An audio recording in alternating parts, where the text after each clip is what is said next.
intro is over. Hello, gamers from around the world. This is Boxenberger, the video game enthusiast from Germany, and I would like to welcome you to today's very special episode of the World of Gaming. Because, Dutch, my friend, Yes. We need to talk about this, what is happening right now. There's something happening. Tell us. There is. It's a very different kind of episode because today it's a midweek mix-up crossover with the World of Gaming. So you're getting the same awesome podcasts, but on two awesome channels. So you've got the midweek mix-up crossover with the World of Gaming. It's the first time we've done this, but it's going to be absolutely awesome. So I'm looking forward to it. Yeah, man. Me too. We're streaming on both our channels, the same podcast, mainly because I feel guilty, man. I feel super guilty for ditching on your show yesterday. But I had to take the chance, man. I got free tickets for Guardians of the Galaxy 3 on the world's largest IMAX screen. So it's relatively close, like a 20-minute drive or so from here. We have the world's largest IMAX screen. And dude, that thing is gigantic. It's insane. 33 meters long, 28 meters in height. Man, that it's bananas. And I got to watch Guardians of the Galaxy there, and I had to take the chance. So sorry for I don't blame you. I hope you enjoyed it. It was awesome, man. Actually, the movie was great. And you know what? I wanted to tell you that, man. I wanted to tell you that I have seen something for the very, very, very first time in my entire life. I was sitting in the movie, you know, and they rolled the ads up front, and then there was Zelda, of course, and a couple of other ads, and suddenly Diablo comes up. Diablo ad, you know, great trailer montage, and Diablo is out on June 6th on Xbox Series X and S. I have never ever seen an Xbox ad, let alone like a third party that they make, where they took the page out of PlayStation's playbook. They made it sound like it's an Xbox game, man. And I have never ever seen that. So playing by the same rules now, I feel like this is where we're going to go, and that's where they need to go, to be honest. It is, man. Absolutely. We need to talk about this, that Xbox should take the gloves off at some point, man. And I was like, really? Okay, dude, I have to tell Dutch this. And of course, our awesome community, and I want to shout out all the people that are already here in the chat. Welcome to you guys. We're going to have an awesome show here today. We're going to have an awesome show. And shout out quickly on my side for Fantos. Yes, please. For the member chat, 14-month mix-up Valkyrie. He says, using my crossover episode modding powers. Happy Zelda Eve, everyone. Happy Zelda Eve to you too, man. That's right, man. We now have to, you have to monitor your chat, and I'm going to do mine. And you've got one now. So, and I got one now, so... Your turn. Let me catch up on that. Drawn TJ, man, great to see you, bud. He sends in $2 and says, hi, guys, I think the deal will go through. Yeah, man, it does sound like it. We're gonna talk about this a little later, more in detail, what happened this week. Yeah. But, yeah, I'm still confident and hopeful that it goes through, mainly only honestly because I want it to be over. Yeah. But yeah, man. Yeah. So shout out to you, Doran TJ. But also let me shout out to the amazing people that watch on the podcast services around the globe. And so on Spotify, on Google Podcast, Apple Podcast. Man, we have been growing on Apple Podcast. So far, people have been mainly listening to us on Spotify, but recently we've seen mainly a growth on Apple Podcast, not to any big heights. Yeah, we are not like the big ones, but that's really cool, man. That's really cool. And tell people that the midweek mix-up is now also available on all the podcast services. It is, yes. Just this week, I eventually got on top of it. It was requested just before as well. Specifically, the showcase. Someone said, "Is your podcast on different audio platforms?" I said no, but I need to get on top of it. I put it on there a while back, but didn't go through with all the other shows. So I've eventually got on top of it this week. It is now available on all major platforms. So it's on Spotify, Apple Podcasts, Amazon, Google, and a few others as well. So all the major podcasting audio platforms are covered. Absolutely awesome, man. So the midweek mix-up will be back next week on Wednesday on the regular places, but then right after that, also available on the podcast services. That's cool.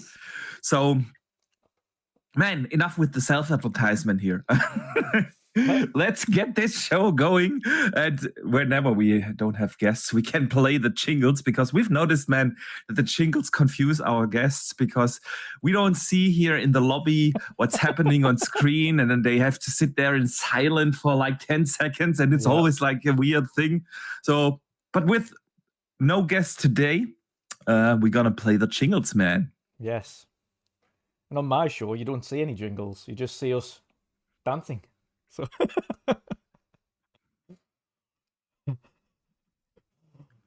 So there we go. Because I can't remember who requested it earlier in the chat. They want to see the jingles come back. So there you go.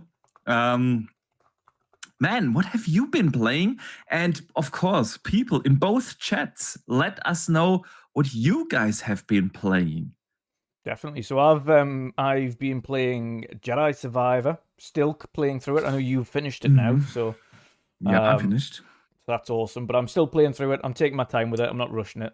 And I've been playing as well. After that, I've also played. I dropped Jedi Survivor because Ravenlock released, and I wanted to play Ravenlock. So I dropped it. Started Ravenlock on an evening, did about an hour or so, and then the next day went back into Ravenlock on the weekend and finished it. Absolutely adore that game. It's such absolutely. Let me put on some gameplay, man. Yes. Let me do the same. There you go. Different kind of gameplay then, but still the same game. Yes, same game, different gameplay. But yeah, absolutely adore this game. It is graphically, it is such a pretty little game to look at. But it's also a chilled hack and slash. Now, since we've both played this game, they've updated it to include difficulty levels now. So on release, there was no difficulty level. It was a walk in the park. There is still no achievements for difficulty, so don't worry about that. But it's a nice, quaint little Alice in Wonderland-esque game, should we say. It's a nice little adventure mystery game. It's like I say, a little hack and slasher. Easy little puzzles to complete and little quests and things to do. But it's such a good little game. And nice, short, doesn't outstay its welcome. And it's a perfect little in-between game. So when you've been, especially right now with your Zelda Tears of the Kingdoms and your Jedi Survivors, all these big meaty games, this is a perfect little game to kind of slot into the middle of it. So yeah, perfect. Absolutely. I do agree, man. I started it after finishing Jedi Survivor, and I'm going to talk about that in a second. But you're right. I was not expecting much, man. I've seen the trailers, and I thought like, nice. But after you saying, man, you have to play it, I thought like, hey, great. Apparently you can beat it in 5 to 6 hours, and I feel that's right. I have not finished it just yet, but I think I'm super close to the end. Yeah. Probably not more than an hour or so to go. And I thought it perfect game for in between two major games, you know. And I started it up and I was honestly surprised. Like, great atmosphere, colorful, but still like something magical to this world. And it is a fun little hack and slash. I did not expect that. I thought it's more like a riddle game, which is not. Yeah, it's classic hack and slash. So yeah, I'm really enjoying it. I recorded like the first hour or so, which you see here. So no big spoilers there. Just a fun little game, man. And I also finished, like I said, Jedi, man. And boy, was that a game! Probably my game of the year. I'm not sure. Hogwarts was also really, Yeah. really good. I really Yeah. enjoyed Hogwarts. So far, it's in between those two for me. You But know, with Jedi, the one thing that I'm trying not to do is be a completionist first time round and do like try and search for everything because otherwise I'll never complete the game. Like with yeah, Hogwarts, I had like a week off and I just played that game flat out and finished it like completely 100%. But I put like 70 odd hours in the like I the first remember, week. man. You were not sleeping for like 3 days straight. I can't do that again. I don't have the time to just do that with Jedi. I'd love to, but I can't like divulge that time. So I'm going to try and Yeah. restrict myself, pull back, finish the story, and then maybe just do a run through and get some collectibles and stuff done afterwards. But yeah, See, I never go for the collectibles. I don't care about achievements, and so Yeah. I just want to play the game. I did like not all, but a lot of the side quests. So that I felt like I've played my fair share, and then continue with the story. And man, the story is so good in Jedi Fallen Order. Honestly, this is the best Star Wars story we have gotten in a long time across any medium. I really enjoyed it. I liked the ending.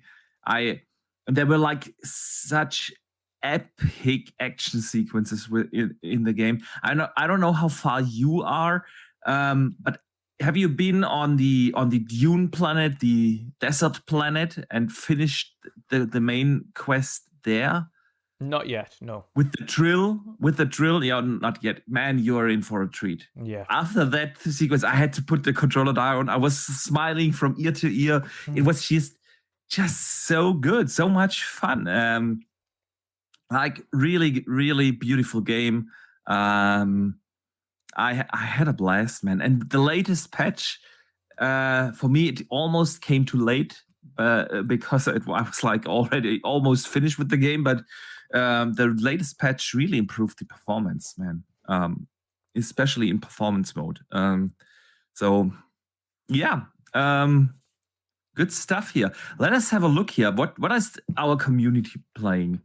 And whenever I don't know what to play, I just take inspiration there. And there have been actually quite a few people come up to me and said that they really enjoy that we read out what the chat is playing, because you just get like an idea what our fantastic community plays, and you can get inspired to play those kind of games. So Tronty J plays Command and Conquer Red Alert 3 Commander's Challenge. Nice, classic. man. Nice. Dutch, I'm starting to get over age. Yeah. Like, I'm still playing my daily match and so on, but I feel like I need to practice so much. Yeah. To keep up right now, with like only the pros playing at this point, that I just kind of move on to more and other games. That's okay, Boxy. You've got over 700 hours in it. I mean, you've played. Yeah, I know. Played enough.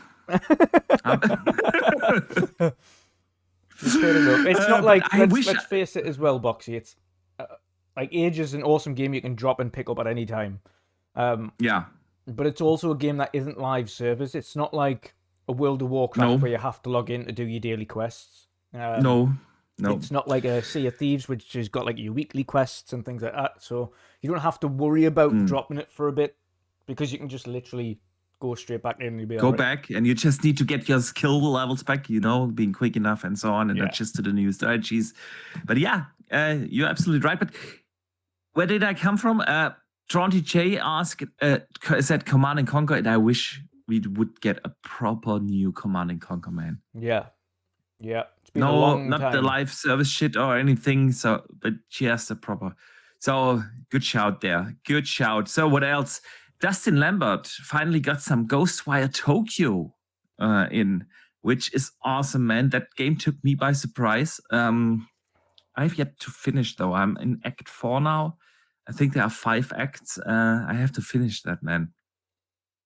Then people are already starting to talk, of course, about the FTC and Lina Khan and everything. So we a little later, guys. A little later. Did you cover Fifth Horseman? Because Fifth Horseman said he's been playing Plague Tale Requiem after its new patch because he missed it at launch. Ooh, that's a good one, man. Yes, that game just got a 60 FPS patch, right? Yes, and if you've got it on PC, improved graphical options, so even more options to go and beef up your graphics on that.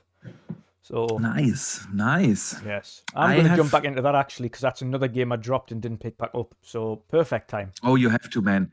You have to. The ending, dude. I'm still getting goosebumps thinking about this ending of a Plague Tale. Oof, that hit hard, man. So, what else? Superman is playing Fallout 4 in a modded state. Awesome, man. Nice. Fantasy has been playing the Final Fantasy 1 Pixel Remaster and Breath of the Wild. Oh, Breath of the Wild. Getting ready for the Zelda, man. Then Fifth Horseman says he's gonna play Ravenlock later. Ninja Squirrel. Sorry, I mixed that up. Abnormal Status is playing Elden Ring on his new OLED TV. Ooh, awesome, man. Nice. Ooh, like perfect game for that with the popping colors, man. Yeah. Let us know which OLED did you get, man. So what else have people been playing? Forza Horizon 5. Dustin Lambert revisited that one. So yeah, man. And Jaeger in my chat is playing Pillars of Eternity. It's a good game. Hope you're enjoying. Nice. Oh, and Red is in the chat. She's been playing 6 chapters in Ghostwire. Nice. But oh no, she says, oh, there are 6 chapters. Sorry, I went over the chat too quick. Yeah. Okay, so it's 6, not 5. I have yet to finish, man. I got distracted by Jedi, honestly, which is just simply an awesome game, man. And then we have Abnormal Starters saying he got the LG Z2, which is fantastic, man. And if you need some advice on the good settings on the LG OLEDs, hit me up in the DMs, man. So good stuff. Anything else in your chat, man? Nope, that's everything on our side. Yeah. Awesome. So Drawn TJ sends in a $5 super chat, and he said we should play Command and Conquer, any of them on PC.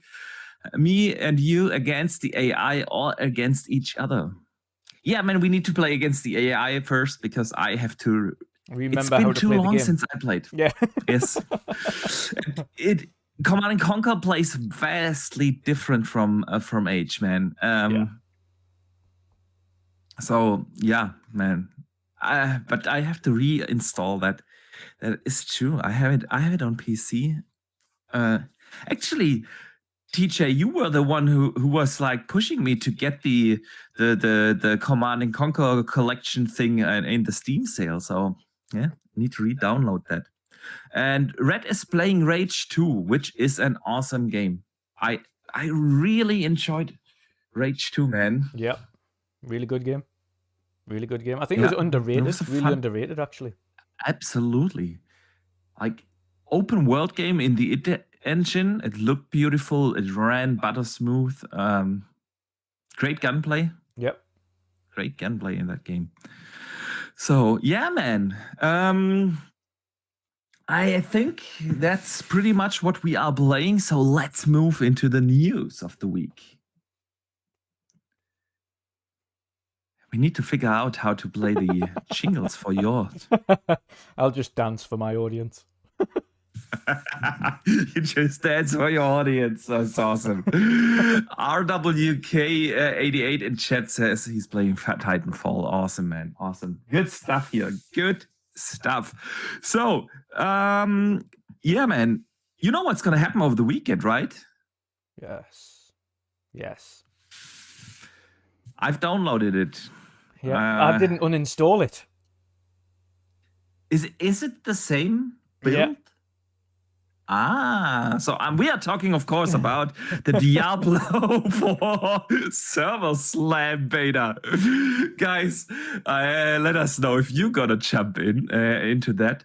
But I have the feeling, man, that I won't be able to play as much as I want to, because my little baby, my oldest son, is turning 7 this Sunday, and we are gonna throw him an awesome birthday party. And I have, he's a Harry Potter fan these days, and he wanted to celebrate a Harry Potter themed birthday. So we are preparing different Harry Potter kind of games to play with the kids and everything. So I will be a lot busy with that over the weekend. So family first, but I will still try to jump, of course, in for a bit. So are you gonna dress up as Hagrid or Dumbledore? Who you going as? Yeah, I'm not dressing up. What's the English word for that? In German, we call that a Schnitzeljagd. I have no idea what that's. We play they have to solve different games and riddles, and then they get a clue to the next game they have to play, and they have to search in the forest. So we're going into the Forbidden Forest, and when Voldemort has been sighted there, and then they get a letter. And then they have to solve a certain riddle, and then they find the next letter and the next letter. And at the very end, we have a Lord Voldemort pinata, And beat them up. They beat them up, exactly. That's what we're going to do, man. So, yeah. That's why I won't be able to play that much of Diablo. But I'm going to do my best because... I can't wait for the June release. But then, Dutch, there's also, of course, another thing happening, and that is Zelda tomorrow. Yes. So I think we need to talk about that also real quick. But what kind of class are you gonna play this time in the beta? Necromancer. I didn't give Necromancer a shot. I went for Druid. You're gonna like that, man. I went for Druid, and I didn't like the Druid. I thought the Druid was terrible. Yeah. The Druid sucked. Nah. The Necromancer is actually really good. I wasn't the biggest fan of the Necromancer in Diablo 3 when they finally patched him in, but this time he was really good. So I'm still torn whether I'm gonna start my full playthrough then as a sorcerer or as the Necromancer. So yeah. So I've done max level on Sorcerer, so it's pointless. As much as I love playing a Sorcerer, I'm not going to touch that again until the full game releases. And of course, then we'll all have to start from scratch anyway. So I'm going to get used to Necromancer next. I'm going to get used to that. Yeah, nice, man. Good stuff there. Good stuff. So let me shout out Tronty J for sending in another $5 super chat. And he says, Command & Conquer is still the GOAT. We need a new modern one on Xbox. Yeah. I do agree, man. I mean, if it's the GOAT, it's great, man. I know it's great. But age, it's hard to argue against my love on age. But I do agree that we definitely need a new modern Command & Conquer. Absolutely, man. So yeah, actually, what I wanted to ask you, man, have you seen the reviews for Zelda? I have. Today? They are absolutely insane. It's insane, man. It's crazy. On Metacritic, as of right now, 97 on OpenCritic and 98. All major outlets, I think, gave it a straight out 10 out of 10. It's touted as one of the best Zeldas. I can't wait for tomorrow. Not bad for my copy is not bad for a 30 FPS game, eh? Not bad. Yeah, at 720p. Yeah. Yeah, it's true. It's true. you see, that's kind of weird. We all become hypocrites when it comes to Nintendo. We always complain about this shit, 30 FPS and bad policies and overpriced and this and that, and then suddenly Nintendo sells their games, resell their games with super lackluster effort of doing remasters or remakes and everything, and then we still buy it and we praise it, and it's gonna be awesome. Oh, yeah. I can't wait. Yeah. Honestly, I'm super excited. I'm checking my my pre-order all the time on Amazon. Hopefully it arrives tomorrow.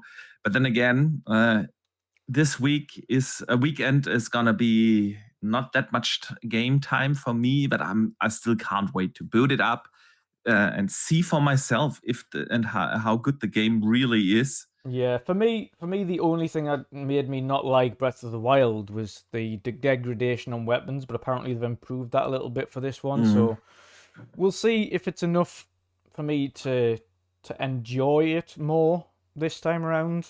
But fingers crossed. Fingers crossed. That was the only thing that put me off the first Breath of the Wild. Was the weapon degradation. It was like even the Master Sword broke in like three foul swoops. So I was like, oh god, why would you do that? But yeah, extremely positive across the board. So it's looking good. Absolutely, it does look good, man. So what I've watched a few of the reviews, or read a couple of them today whilst being in the office, and yeah, it's apparently, it has improved upon many things. It's gotten bigger. I don't know if that's a good thing. It could also be scary, because I've heard people, like, there's apparently an underworld that you can go to, which is just as big as the regular world. People saying I needed more than 80 hours to finish just the main thing, and I have seen like 25% of the game. But yeah, dungeons are back in a little bit more in the classic sense, which is great to hear, because that was one of my criticisms of Breath of the Wild. Like I always said, Zelda is for me a Metroidvania type of game. You beat the first dungeon, you get, I don't know, the bombs, and with the bombs you get into the second temple, and there you get, I don't know, the bow, and with that you get into the third, and so on. And Breath of the Wild didn't have that. They had like 3 dungeons, and that's it. And of course the weapon thing and crafting annoyed in the first one, but apparently it's improved a lot. So other than that, I can't wait. Apparently story is really good. The Zelda atmosphere is back. The Master Sword is back, man. That's something I'm excited for. So I'm gonna play a lot of Zelda. Stuff Sean in my chat says, I've never played Breath of the Wild. Should I fix that? And I've said yes. Yes, fix that. Absolutely. If you own it, that is. If you don't own it, don't worry about skipping Breath of the Wild and going to Tears of the Kingdom, because they've refined what was good in that game and made it better in this game. And by all accounts, it's a little bit of a different story anyway. Fair point. Yeah. Good shout, man. Definitely, you can never go wrong with Zelda. Yeah. Even a bad Zelda is still it's still a good game. A good Zelda. It's still a good game, exactly. So yeah, definitely a good one. Let me briefly shout out Splendiferous. Thank you so much for this $2 super chat. He says, we need Soul Reaver remake on the Series X. That's mine. I have not heard anyone say that, but I like the idea, man. Soul Reaver was fun. Yes. That would be cool. Definitely. So yeah, man, Zelda, you think there's a chance that any other game is gonna take Game of the Year? Because you know that this is gonna be really, really high up there in the Game of the Year talk, with these almost record-breaking, reviews, the incredible high Metascore. Yeah, it's you know what it is. It's for personal game of the years. It's going to be a tough one, but I think for what you would class as critical game of the year, which is the actual critics voting on it, it's going to be so hard for anybody to get close to that. And at this point, Starfield has to be pretty perfect across the board. And by perfect, I mean literally match it beat for beat and get 10 out of 10s. And I don't see Starfield getting that. I just don't. Yeah. As great as Starfield will be, and I will absolutely be playing Starfield much more than I'll be playing Tears of the Kingdom, I cannot see critics giving Starfield flat out 10 out of 10s across the board. I've said I think Starfield at worst will get mid 80s, at best will get 91, 92. I can't see it getting anywhere close to 97, 98. Not a chance. Nope. No, it's the thing with Nintendo games. They've just got this charm that reviewers love. That's the thing. That's hard to recapture, honestly, with any other platform. Yeah. Because we all grew up with Nintendo, you know. So you hold a lot of nostalgia for the IPs itself, for Mario, for Zelda, and all the others. That's of course one part, and it's just they create so relatable games. You know, Forza is awesome, but it's hard to get related to the game in towards a character like Zelda, like Link, and so on. And that's definitely one part. And I feel like, yeah, Nintendo is definitely reviewed differently. I always wonder what would happen, man, if that exact same game came out without the Nintendo label on any other platform. Would it get the same reviews? No. I mean, you have to look at Pokemon as well. Like that game released in a really bad performance state, like really bad. But it sold 22.1 million copies, and and it got reviewed very positively. So yeah, you absolutely not. If any game, as we found out with Redfall, released in the state that Pokemon did, it would have been absolutely slandered. It would have had 6 out of 10s across the board, but it didn't because it's Pokemon. Yeah, I agree. And I still know that I'm gonna have an awesome time with it. And it's just, Zelda games are just something special. I know we are not looking at this rationally, probably, but when the music comes up, I feel like 10-year-old Boxenberger, when he first unwrapped on Christmas Eve A Link to the Past and booted it up on the Super Nintendo. And I mean, I'm getting the same goosebumps just hearing the theme and everything. And this is just, Zelda is just special, It just is. And to be fair, from what I've seen of the trailers and everything so far,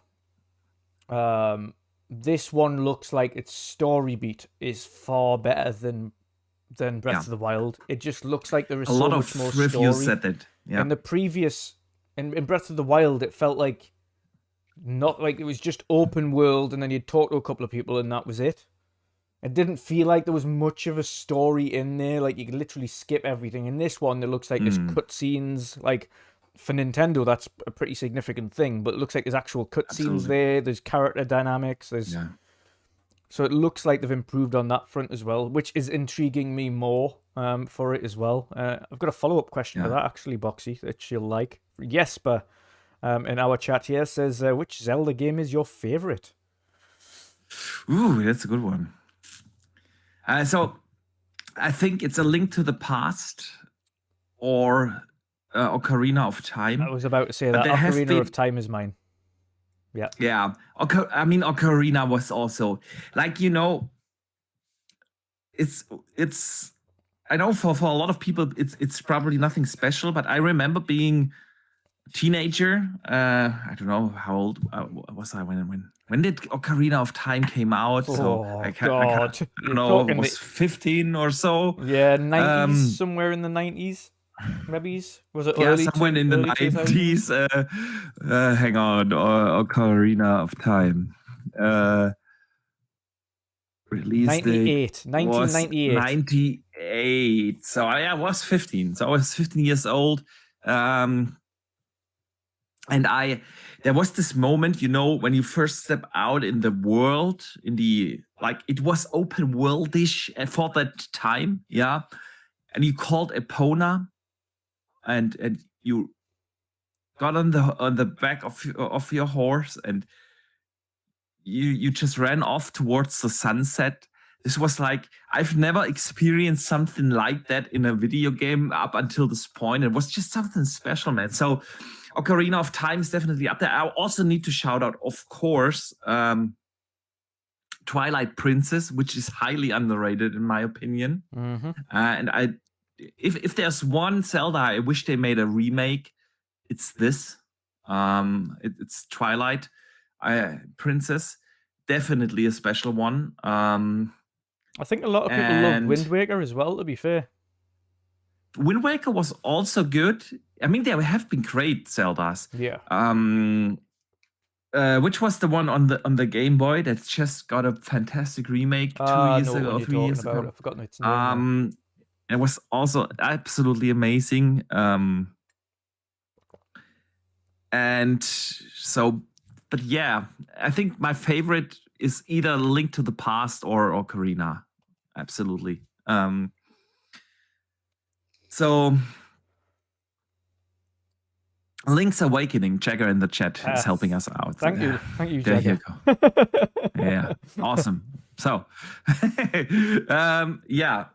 So there are many great Zeldas, and like I said earlier, man, it's like playing at 30 FPS at super low resolution. We kind of need a new Switch, man. We kind of need a new Switch. We've been saying this for a while, and I've said it, not just for us. I think the developers, if they can create what they've managed to do with Tears of the Kingdom on 10-year-old hardware, yeah, and I've even seen developers literally comment on this now, saying I do not understand how they've managed to get a game that polished on that hardware. On that hardware. It makes. By the way, you're not saying that the Switch is 10 years old, but the hardware because in the I know Switch, that this discussion exactly. The hardware in the Switch is 10 years old. But yeah, the developers are even calling that out and just saying, like, from a technical perspective, it shouldn't be possible to do what the developers have managed to do on that hardware. And they've pulled it off, and it's running smooth, and it's looking amazing.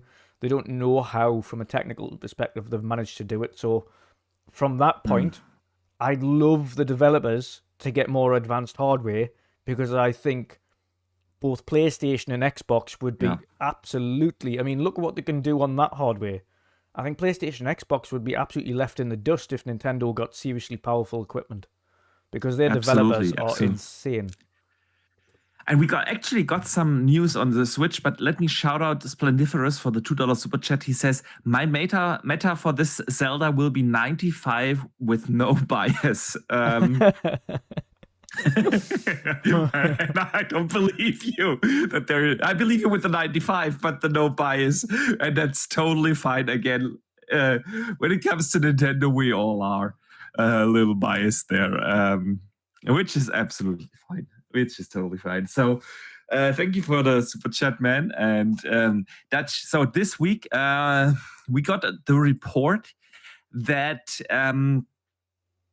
of course the sales are slowing down year over year. Sales for the first quarter went down 22%. I don't think that's going to happen with Tears of the Kingdom now. Actually, they forecast a decline of 16.5% for the rest of the year. It's still going to be, of course, massive numbers, which they sell. But the more exciting thing is a that a Nikkei source, which is like, of course, this gigantic tech company, a tech outlet, that they reported that the development of the next Nintendo console is progressing very well, but it is definitely not planned to launch before spring 2024. Oh. Then they also said that Nintendo is not gonna do the same thing like they did with the Switch, which they announced and released it 2 years later. That the announcement of the Switch will be very close to the actual launch. Nice. So to me, that sounded, and it's now my interpretation, of course, that we might be seeing a new Nintendo Switch somewhere next year. Yeah, that sounds like if it's not before spring, then I would say that being an almost fall 24 release. I'd be up for that. But Nintendo usually does not release their consoles in fall. Like, of course, Nintendo, summer release, exactly. It's what I've been thinking, man. With the big rumors of the PlayStation 4, the PlayStation 5 Pro coming next holiday season, and I expect a Series X Pro or whatever, Triple X, Series XL or whatever it will be called. Series Triple X. Series Triple X, man. Jesus, dude.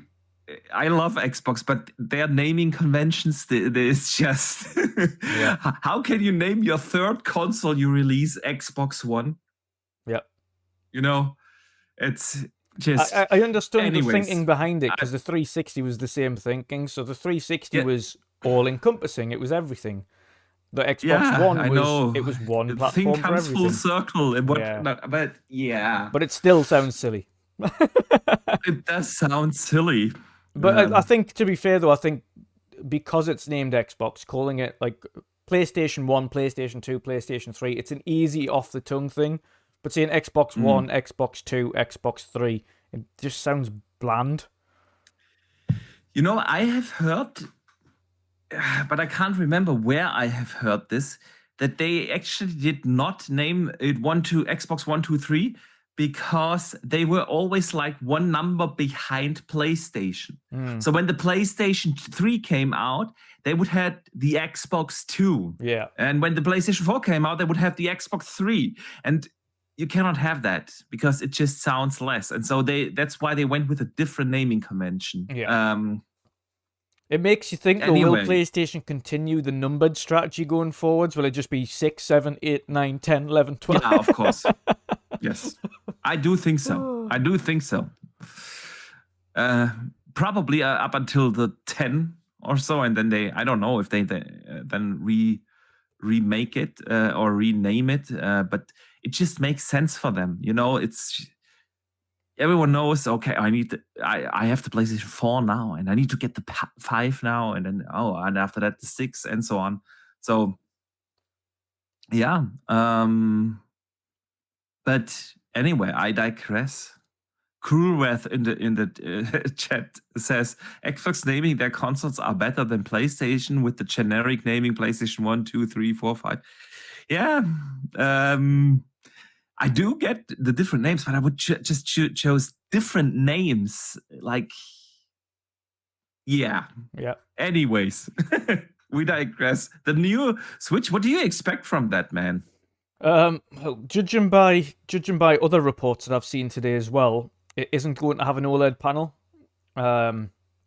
We've seen another Japanese, I think it's a Japanese screen manufacturer, say they've begun making LCD panels for a handheld device. Yes.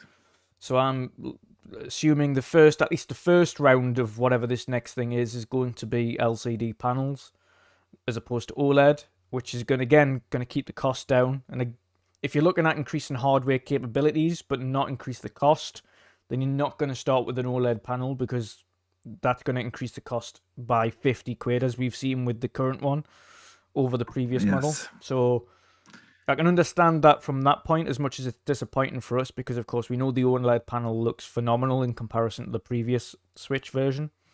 But if they're going to increase the hardware capabilities, then having a better panel is going to be kind of least of their worries. As long as it kind of displays in 1080p, then it should be good to go.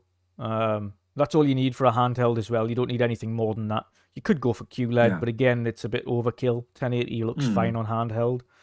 Absolutely. But saying that, they need to have a solution for docked mode where it increases the power and capabilities. So when you're on a bit like the Steam Deck and a bit like the ROG Ally, you've got those power and capabilities, but naturally, when you've got it docked, it doesn't have to run in performance mode. It doesn't have to kind of chime things down a little bit and make things run all right. So I'd like to have a dock that has more than just the connect to TV functionality. I'd like the dock to provide much more of a GPU and a CPU boost to what the next Switch can do. I agree there. Whilst I'm not expecting like a powerhouse console, because I still feel Nintendo is gonna stick to that mass market consumer friendly kind of price, which is around 400. So I don't think that they aim for a price higher than that. Agree. Maybe because of inflation, 450 by then. But I don't think that they target like the 500 plus mark. So, and they also want to make money off of their consoles. Yeah. It's just Nintendo, Xbox, and PlayStation usually take a hit in or make a black zero. You know, they don't lose money, but they're not making money. And Nintendo actually wants to make money by selling hardware. Yeah. So I do think that we probably will have handhelds by then, and we're going to talk about the Asus Ally in a second. Yeah, that probably are already more powerful than the Switch. Oh yeah, easily. Because they Switch 2 or whatever it will be called. I wish that they do what you just described. You know, have a proper docking station that is not just a stand and with a connector for HDMI, but actually have hardware in that thing. Yeah. And make that thing optional. You know, you get like the boost station or whatever. You dock it in, you get a little bit extra RAM, you get a little extra boost here and there, something like that. I would love that. At the end, I do agree on the display. I do hope that they stick with the formula of the Switch, though. Oh yeah, yes. And that they I don't want them to like move away and do something weird again, like the Wii, you know, which I know it was the super successful Nintendo console, but I didn't like the Wii. I think one thing they could improve a lot more. One thing they could improve on is the Joy-Cons. The Joy-Cons were good, but they were in terms of their quality, they've still got like every platform. And again, with a handheld, it's worse. But when, for instance, the Switch Lite, if you get stick drift in a Switch Lite, it's done. Like the entire console is knackered. Mm-hmm. You have to send it in, and even then, it might not fix the issue. And then you've just lost the console. Like when you've got those type of controls, they have to be perfect on a handheld. They have to be. So they need to come up with a better solution for the Joy-Cons on there, I think. And even saying that, if you're going to be doing one with fixed Joy-Cons, which I think would be a better idea for, and then sell maybe these kind of separate Joy-Cons you can use if you want to do these Wii Fit stuff, sell them separately, because there's not enough games that require you to have them separate. Exactly. Yeah, I agree. So just do it as a single unit where they don't detach. So it means you don't have to worry about that. You sell a Pro controller separately. If you want to sell Joy-Cons separate as a separate entity, do that. but I don't think it should be detachable from the off. I think you could probably save money by just making a singular unit. And creating separate Joy-Cons separately is an entirely different thing. I agree. Yeah. So I do want that. What else do I want from the next Switch? You know, I want to have the option to attach a gigantic battery to it. It makes it probably more heavy, a little more uncomfortable, but like a gigantic battery pack on the backside as an option. Yeah, make it removable. Blah. I want that, man. I want that. So yeah, good stuff there. Good stuff, man. Handhelds are coming back. I do have the feeling, honestly, that handhelds have this, resurrection. Like they are back. The Steam Deck super successful. Honestly, I did not think that the Steam Deck would be as successful as it is. You know why it's successful though? You know why it's a simple one. The reason other handhelds that have released as Wi-Fi only or 4G only or cloud only haven't been successful is because there isn't any native downloads on there. When you start with the ROG Ally and the Steam Deck and the Switch, they're all native downloads. You can play things natively on the handheld. You don't require Wi-Fi. You don't require connections to the internet to play them. Once you've downloaded it, you can play it, no matter whether or not you've got internet. And that's key to a handheld. You can't have cloud only. It just doesn't work. I fully agree there. Cloud is nice. Yeah. I told you that story many times. I like to play the cloud. I have like this smartphone clip on my nightstand, so I can play in bed. Like, cool. It's fun. It's good. But it's nothing compared to have your game running natively on a device. It just isn't. And I'm always with mobile reception being as bad as it is in Germany, it's nothing for playing on the go. And the Steam Deck just nailed it, They also do the online thing, of course, way better than a Nintendo does, of course. Yeah. Also the digital policies. Games are cheap in Steam. They are simply cheap. Like Steam sales are known for like ridiculous cheap prices.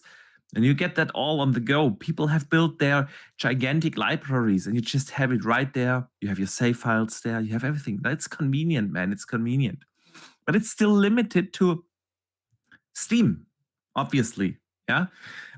I know you can play get Gamepass natively running on this Steam.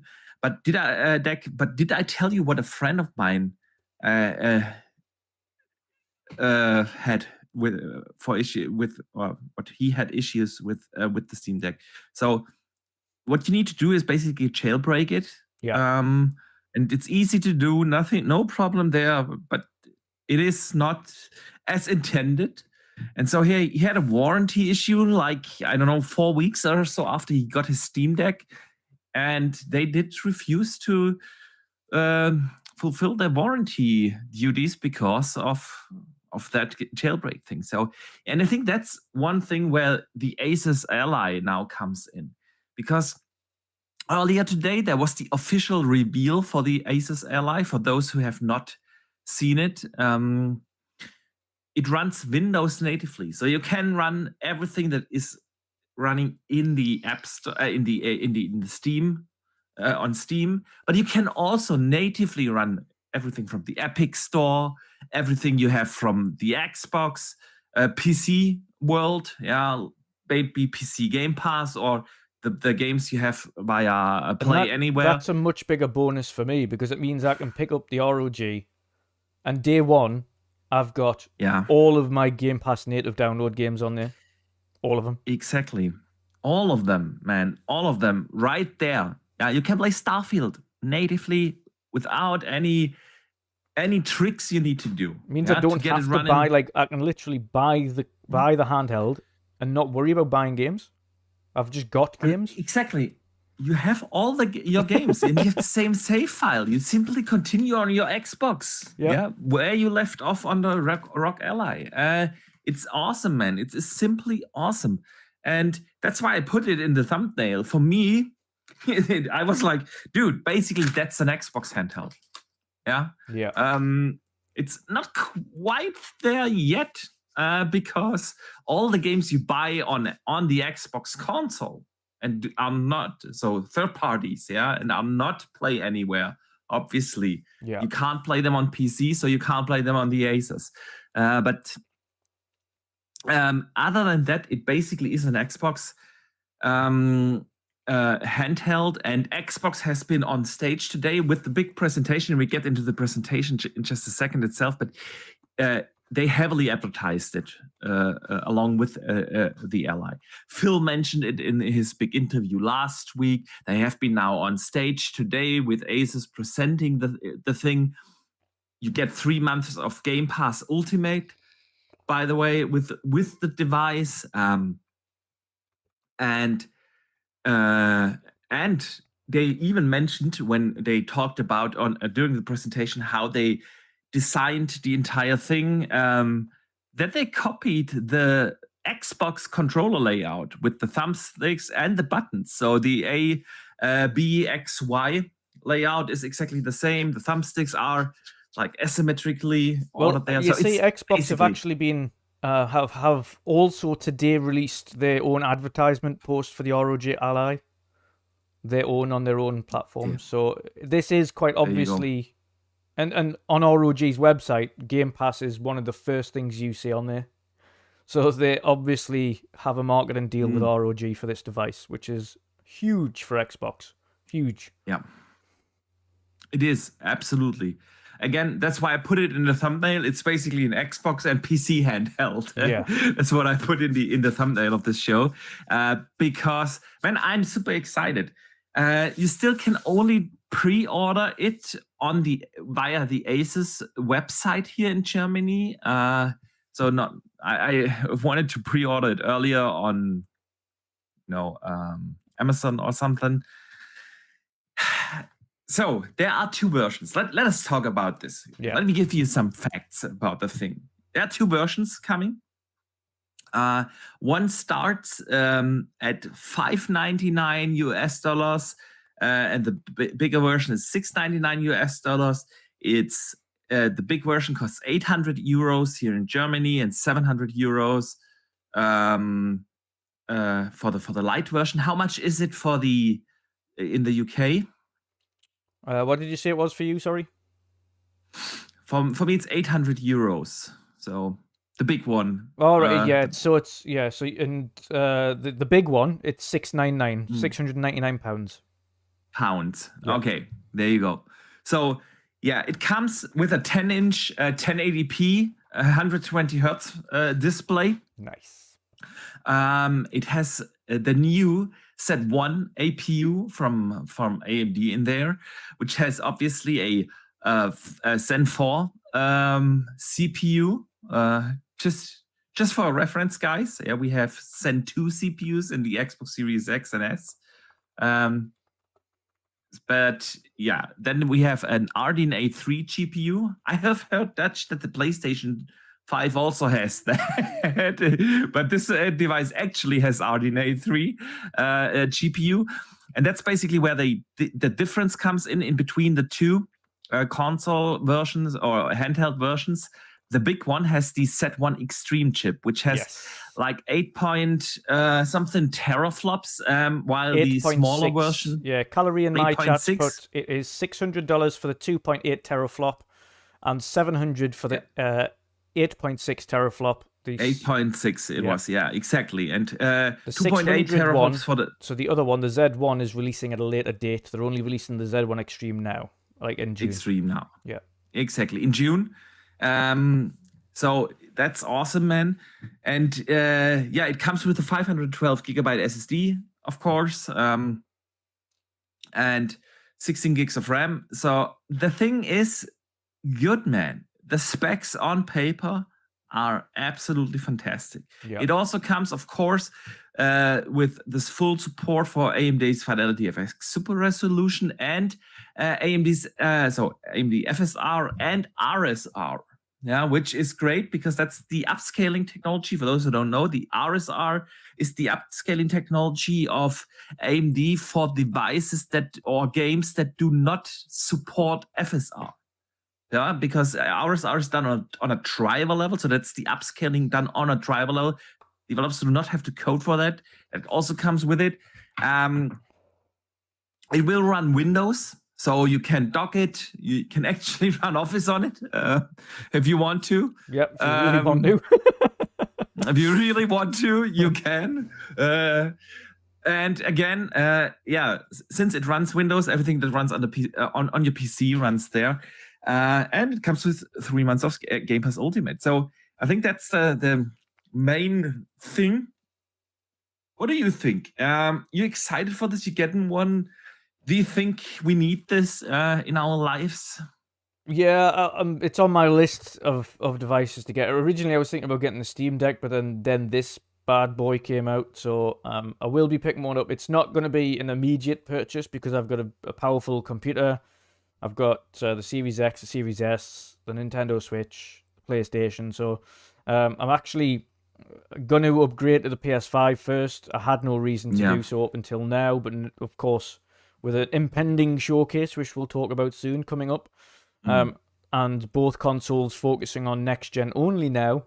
Now is the time to start doing your switches to next gen if you haven't already. So I'm going to be doing that for PlayStation next. I'm still on the PS4 Pro as it stands. So that's my first upgrade. Then after Gamescom, I'll be picking up an ROG Ally Extreme. But yes. I mean, there's really no point in getting the small version. For only $100 more, you get a significant jump in power. Yeah, absolutely. So yeah, I mean, it's $800, which is a lot. But I was thinking that I'm turning 40 this year, in July actually, and I think I'm gonna give this to myself for making it to level 40. So yeah, I'm actually excited for it. I told you that before. I think before the pandemic, I had to travel a lot for work. So there was a point in time where the Switch was probably my most played console simply because of all of traveling. That changed obviously by now I already have I have a different job. I do not have to travel for work as much anymore. Yeah. So of course the necessity for a handheld isn't as big, but this one just looks like it's such a fantastic device, man. Yeah. And of course you have to think from another perspective. Instead of playing xCloud, which is a handheld and not native, you can download the games natively and play that instead. Exactly my point. Yeah. And when Xbox finally starts to release some games, man, like a Starfield, and I can just, the sheer thought alone is I can sit in my yard, play some Starfield on the Ally, watching the sunset, kids are sleeping, and then it just gets dark. I shut off the Ally, go downstairs in my man cave, boot it up on the big screen, and just continue where I left off. Yeah. This thought, man, alone is making it so tempting for me. So I'm with you, man. I have PlayStation 5, I have the Series X, I have the Nintendo Switch, I have a PC. Actually, do I really need this? No, I don't. But you want it. It is. I want it. Yeah. And I want it bad. So yeah. The question really only is for me, do I pre-order right away or do I wait till proper reviews are out and see if there's a catch, man? That's actually my only question. The main catch is the battery life. So in handheld mode, it's 2 hours. 2 hours. Yeah. If it's and that's for gaming. That's strictly 2 hours worth of solid gaming. If you mix in some media in with that as well, like if you're watching Netflix or something on it instead, or doing something else, then it might increase it to about 4 hours. It's got a max media battery life of 6 and a max gameplay only battery life of 2. So you're kind of looking at a medium in there. It's probably going to be around the 3-hour mark. Depending on how you use it. For me, I don't really play handhelds for long periods of time anyway, even the Switch. So even when I'm on the Switch, I might play it for an hour or so and then I put it down. So 2 hours isn't really a bad thing for me. That's kind of what I'm used to on Switch anyway, to be fair. The Switch doesn't have great battery life. No, it isn't. So yeah, it's kind of one of those things you take it with a pinch. If you're going in an airport or on a plane or something like that, the good thing about that is on planes you can plug them in and charge them on the plane whilst you're flying. Same in an airport, you can just plug it into a socket if you want to keep it charged, or if you've got a battery pack like I do, a big 10,000 milliamp hour battery pack, I can just charge it with that. So yeah, it's the downside of powerful handheld gaming is the battery life. That's the thing. Yeah. And Why So Serious in the chat is so right. He says they said 2 hours for heavy gaming, so it might be even less. I agree. You know, if they say 2 hours, realistically, it's probably only 1.5. Yeah. So that's the caveat to this entire thing. Absolutely, man. But let me briefly shout out also Tron TJ. Thank you, man. He sends in another super chat of $2 and says you can plug in a graphics card into it. So, I'm sorry, man. Dutch, what do you mean? If you can plug this thing into your PC? So much like a PC, you can get GPU housing. So theoretically, you can have a separate GPU entirely. So you could essentially, when you've got this in docked mode, you can plug in using a GPU house, a 3080 or a 4090 or something like that, and use that instead of the onboard GPU. You can actually use the 4090's GPU and the 16 gig of RAM that you've got in the handheld. So theoretically, you can actually boost it and make it into a much more powerful PC when it's docked. But of course, for a handheld perspective, a Z1 chip is phenomenal. So you don't necessarily need to do that. As it is, the power per wattage is insane on that device, honestly. So I was asking myself, honestly, I remembered we had Special Nick on in January to do, you know, our Xbox prediction show for 2023, and he said something.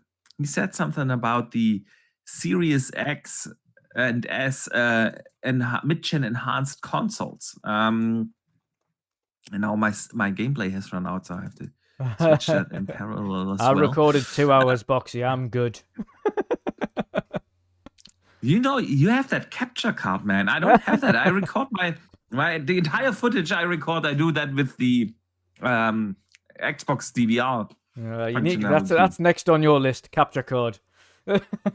Screw capture cards, man. I hate the Gamescom. You're gonna want one. Yeah, I know. I know. For Gamescom, I do want one. That's the truth. But that's the only reason. Yeah. But the thing is, honestly, about capture cards, you know, with the HDR pass through, you have to turn on HDR. You have to rewire everything when you start to play, and it just sucks. So I just record with the Xbox DVR. So yeah. Where was I? I lost my train of thought. Oh, you've got a super chat. Let me catch up with the super chat. Yeah, I got this. I'm gonna get the super chat, and hopefully my train of thought comes back. Right, Special Nick. Yeah, I get it. But I'm still gonna read the super chat first. Eliad Sholmovich, thank you so much for 15 squiggly lines. What is that? I have no idea. 15 squiggly lines. It's the unit of this currency is like, I have to Google that. It looks now. Like something from Zelda. Are you paying in Zelda money? Yeah, it's ILS. It's the Israeli shekel, new shekel. Oh, I have never seen that in my life. That is a I funky have not icon seen the for a symbol currency. either. Not at all. Man, awesome. Thank you. Exactly. Thank you. That's Israeli shekel. Awesome. He says, I think John TJ meant the external GPU they advertised in the live stream, the 4090 and the 6850 XT versions. Cheers, friends.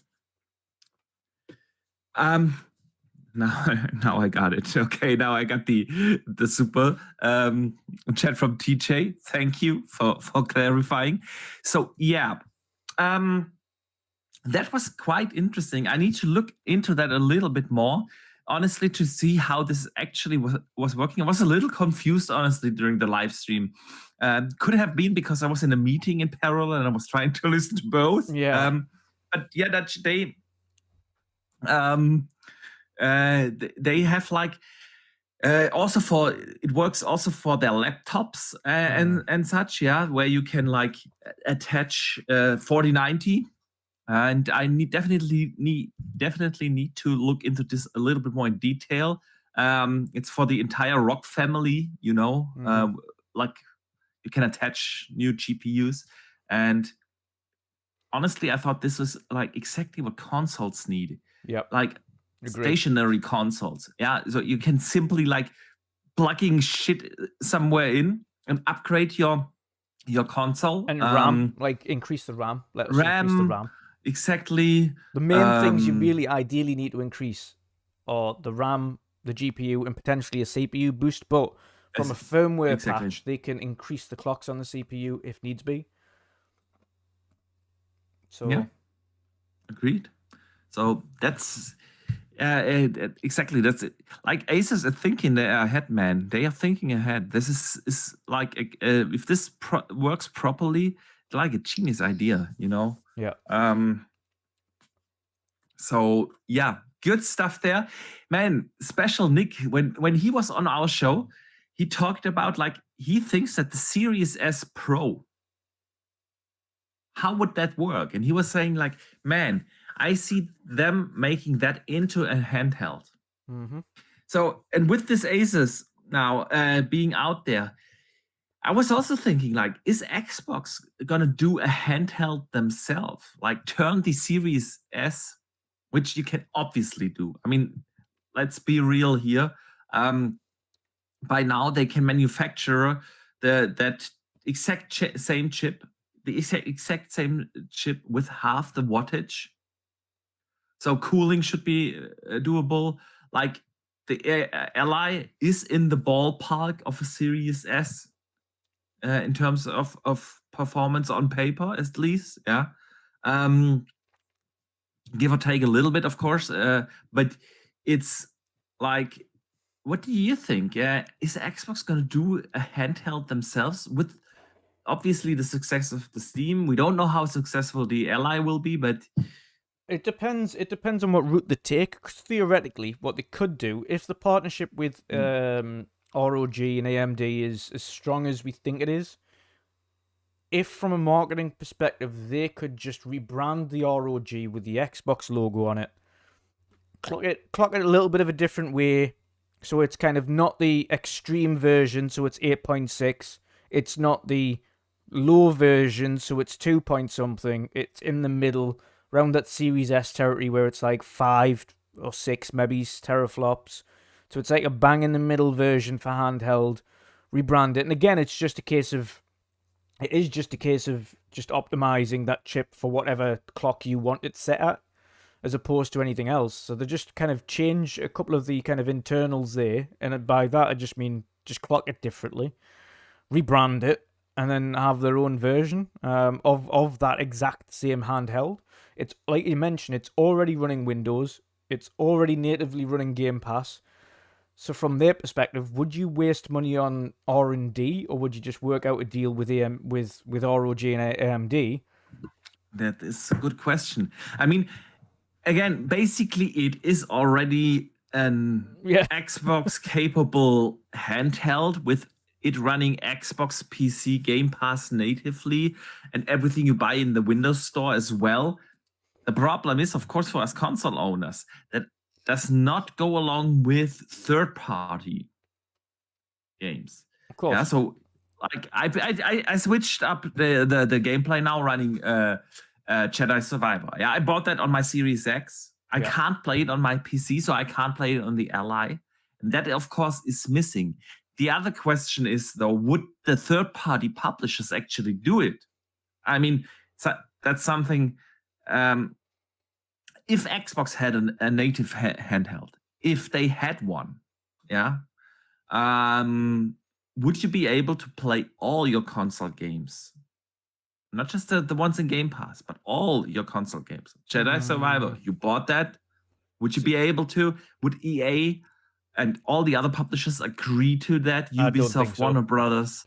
I don't think so. I don't think so either. You can't do that on PC currently, and that's the point. Like, this is a Windows device, and you can't do it on that, and it's a Windows platform. Yeah. So you even on an Xbox Series device, X, just because you can't switch in between your Series X and S with one purchase. Yeah. And if they put it as the Series, I don't know, V or whatever, Series H for handheld. But then if they did that, then they'd be ditching the Windows and they'd have to go down the Xbox ecosystem.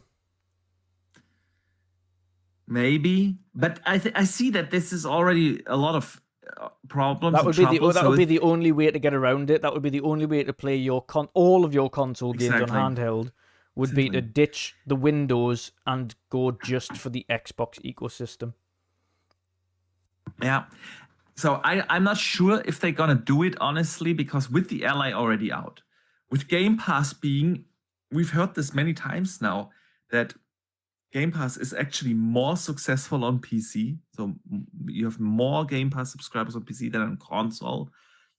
It's already the ecosystem they're pushing Game Pass for. So is it really worth to make a console handheld? Yeah, that is more tied into that, or are they just gonna keep that one because they know that if the Ally becomes the Xbox Game Pass handheld, and it is even more attractive for consumers because they also get their gigantic Steam libraries on there, and the one game that they got from the Epic Store because it wasn't available. And they get all those as well. I don't think that they see this as a proper business case, but yeah, we shall see, man. Dave sends in Dave Ramos sends in a $5 super chat. Thank you, man. He says, "Would I ever buy an Xbox handheld over a ROG Ally? I don't think so. The ROG gives me PC Game Pass and Windows. What would an Xbox handheld be capable of?" And that's what we've just been speaking about there. It's if they keep it as a Windows handheld, because obviously it's their native desktop anyway. If they keep it as Windows specifically, a Windows handheld, then you can download the games that you buy on the Windows or Xbox Marketplace and play them natively.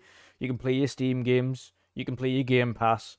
If they just make it as Xbox OS, like Calorie in my chat said, you will only be able to play your Xbox games, not Steam, not anything else. And I think that detracts from the market that they'd probably want to have, where ideally, the one thing you don't want to do, and especially if you have a look at the what they're talking about with the CMA and the FTC and all that stuff, they want open ecosystems so that you can play things on whatever device you want. And I think that would further that. If you can just play your Steam games on your device and things like that. So I think the logical route for Xbox would just to make a deal with ROG and just rebrand the ROG Ally with an Xbox logo on it. So ROG ROG will still sell that ROG Ally themselves. Xbox for their marketplace can have the ROG Ally but with Xbox marketing on it. So it's got like the Xbox badge and things like that, but it's still the ROG Ally.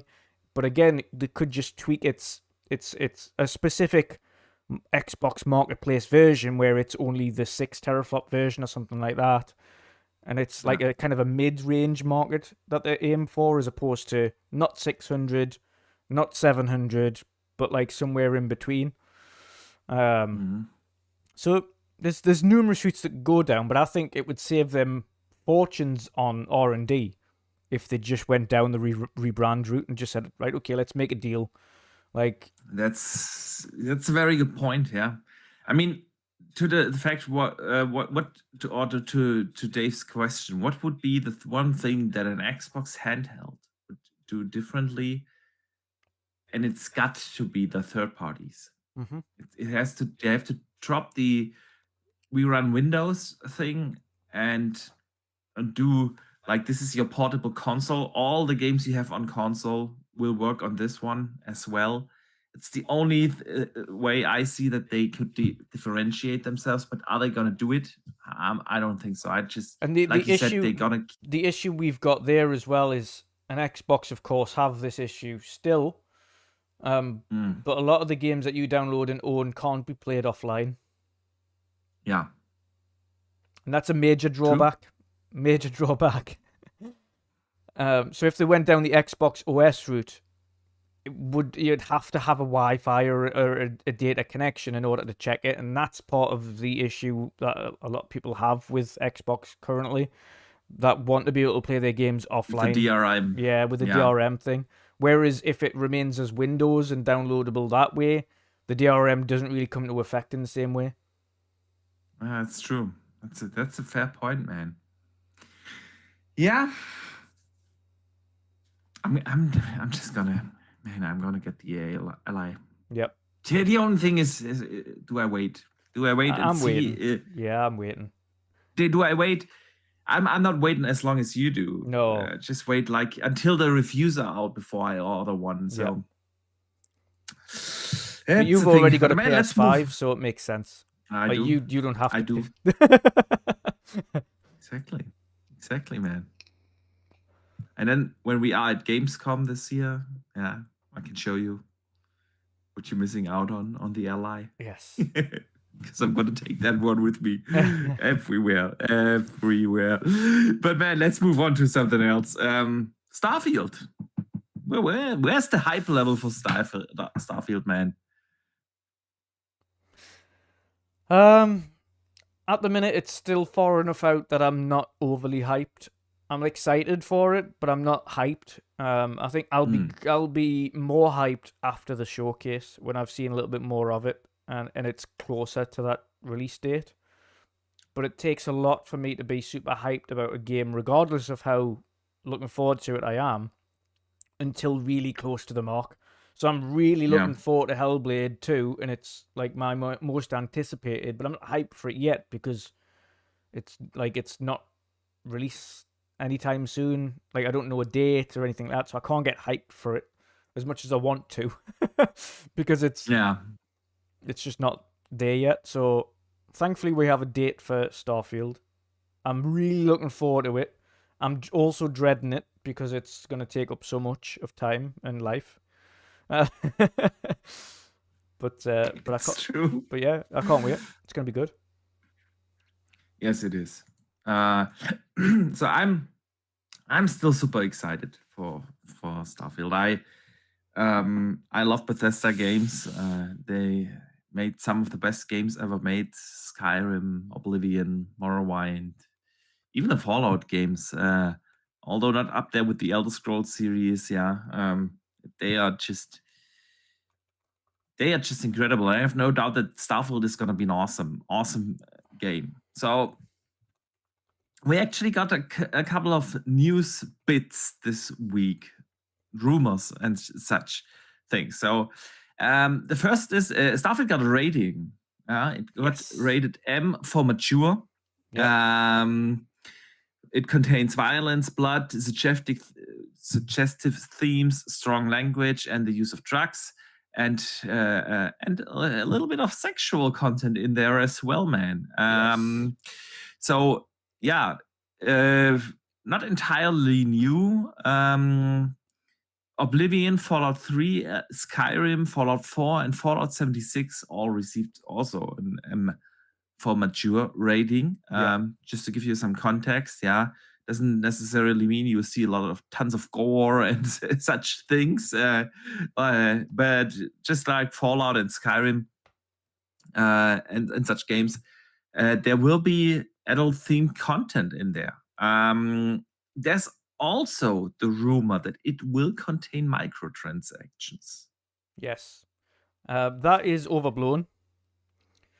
It is the Creation Club, where you can buy mods, you can buy additional things via that. It's also you get the MTX thing. If you have a look on Horizon Forbidden West, you get the tag for microtransactions if there are DLC.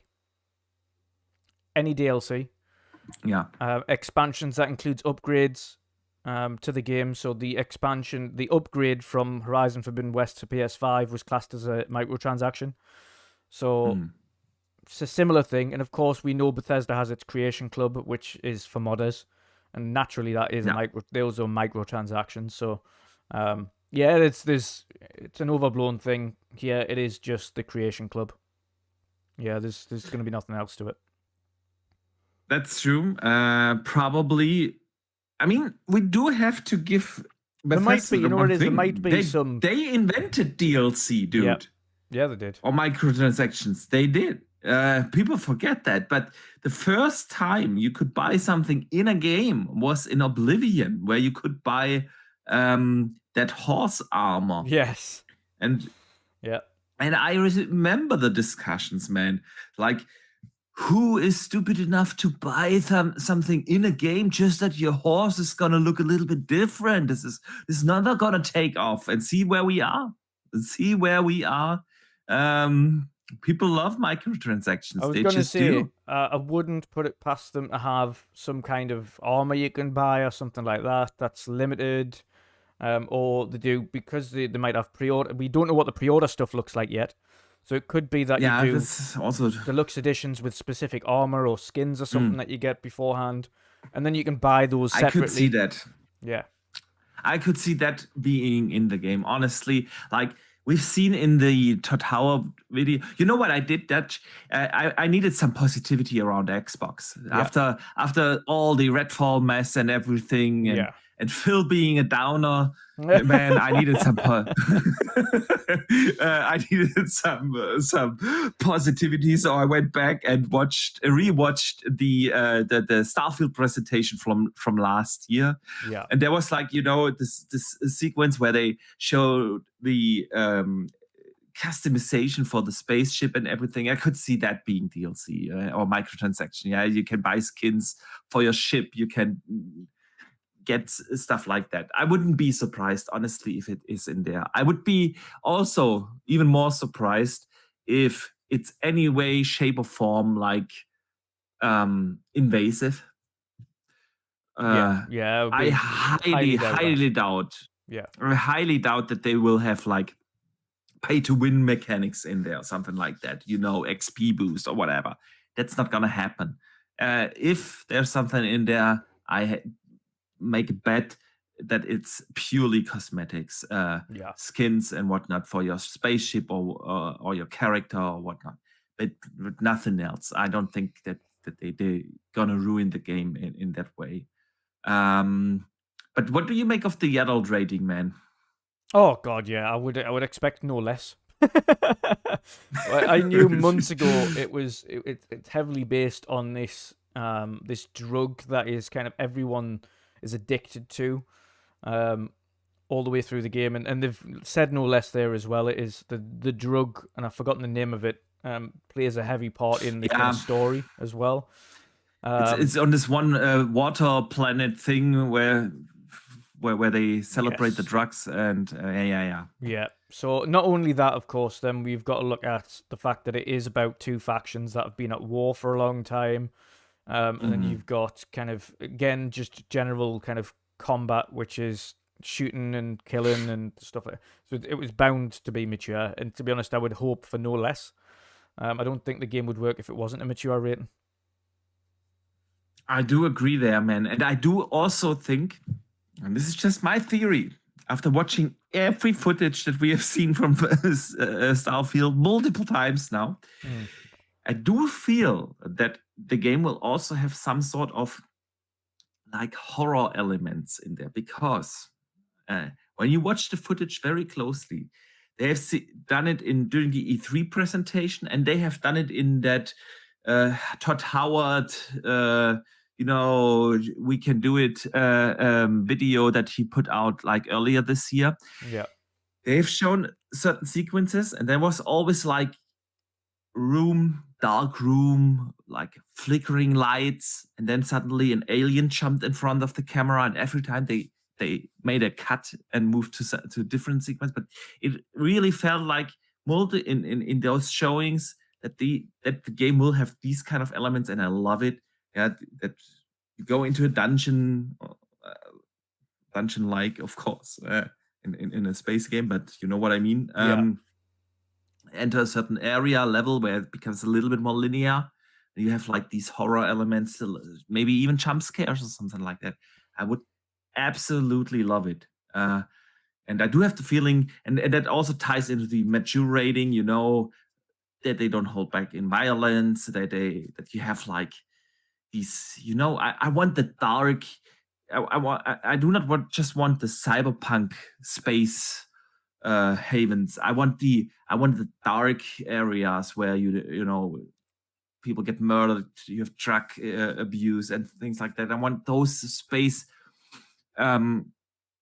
areas as well on different planets, and I do want to have proper monsters in there, which I do think we will get, and I really can't wait to see what the full game will be, man. Yeah, definitely. So let me shout out Tron TJ real quick again for sending in a $10 super chat. Thank you, man. Super appreciate the support. He says, Microsoft should partner with Asus and to make a port on the next Xbox to add GPU, basically plug and play, make a premium Xbox that has that, but you still have the $500 for people that don't care. 100%, man. 100%. It would be, how cool would this be? What TJ says there is basically, forget the mid-gen upgrades. Yeah? Deliver us external plugins, like external box, which is a proper GPU. You plug that in your Series X, and you're good to go. Bam, more performance. Want a new CPU? Plug it in. Bam, more performance there, right there. I would love that, man. And for those who just want to continue on with the generation as it is, it's optional, man. It's optional. This would be an awesome thing to go. And what Asus has shown there today is really super interesting with those plug and play GPUs externally. So I also want to shout out Cryptopsy in the chat. He says that Phil Spencer into you was enough violence, if you ask me. Yeah. Yeah, man. I can't argue with that. I can't argue with that. So yeah, man. But I want again a little bit more excitement around the brand. But with the showcase, of course, coming up, I do think we're gonna get that. So yeah, let's talk about the showcases.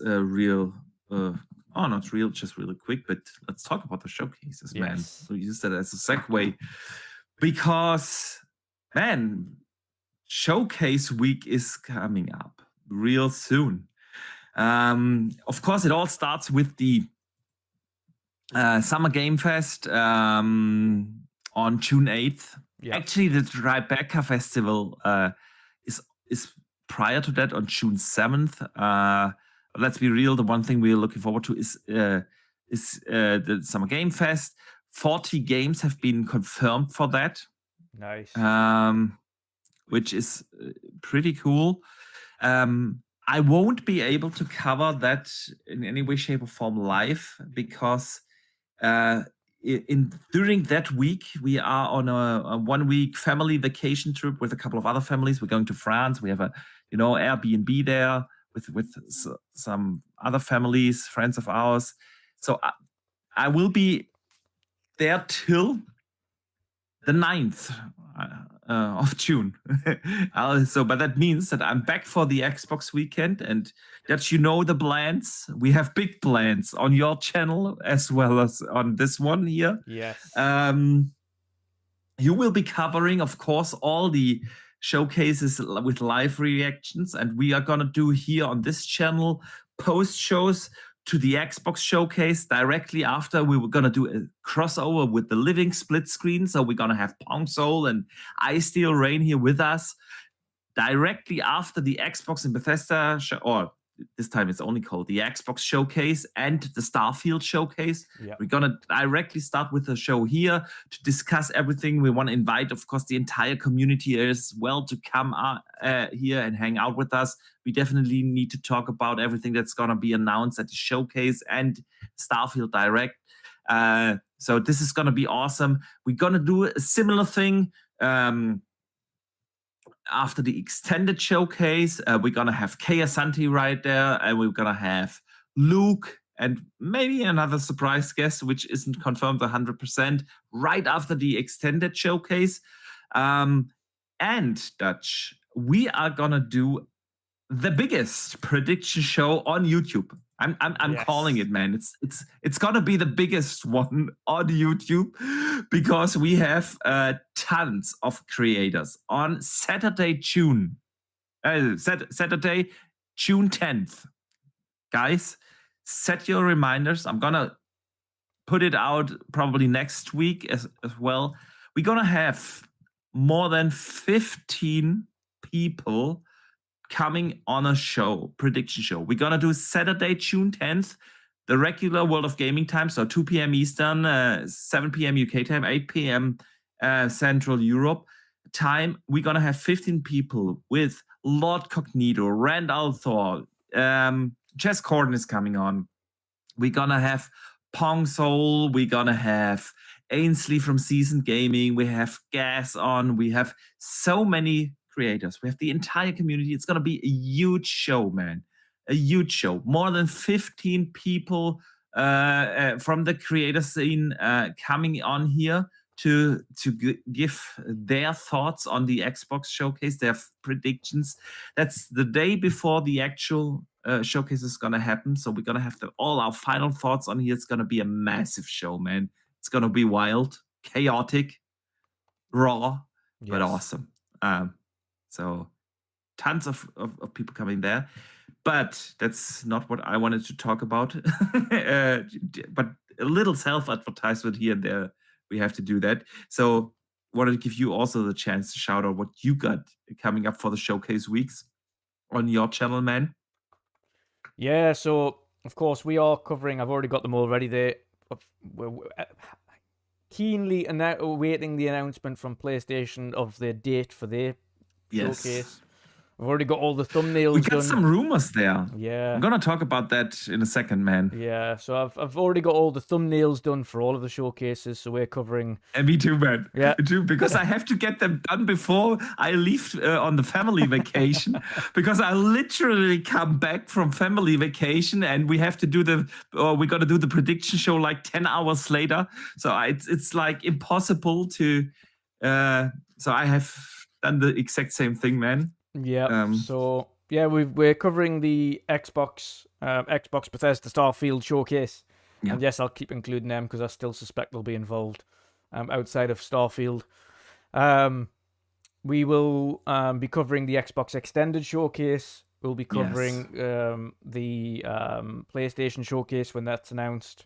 We'll be covering the Ubisoft showcase again this time as well. I'm going to give them another chance, although last year was a doldrum. And still debating whether or not to do Summer Game Fest because he usually starts that very early.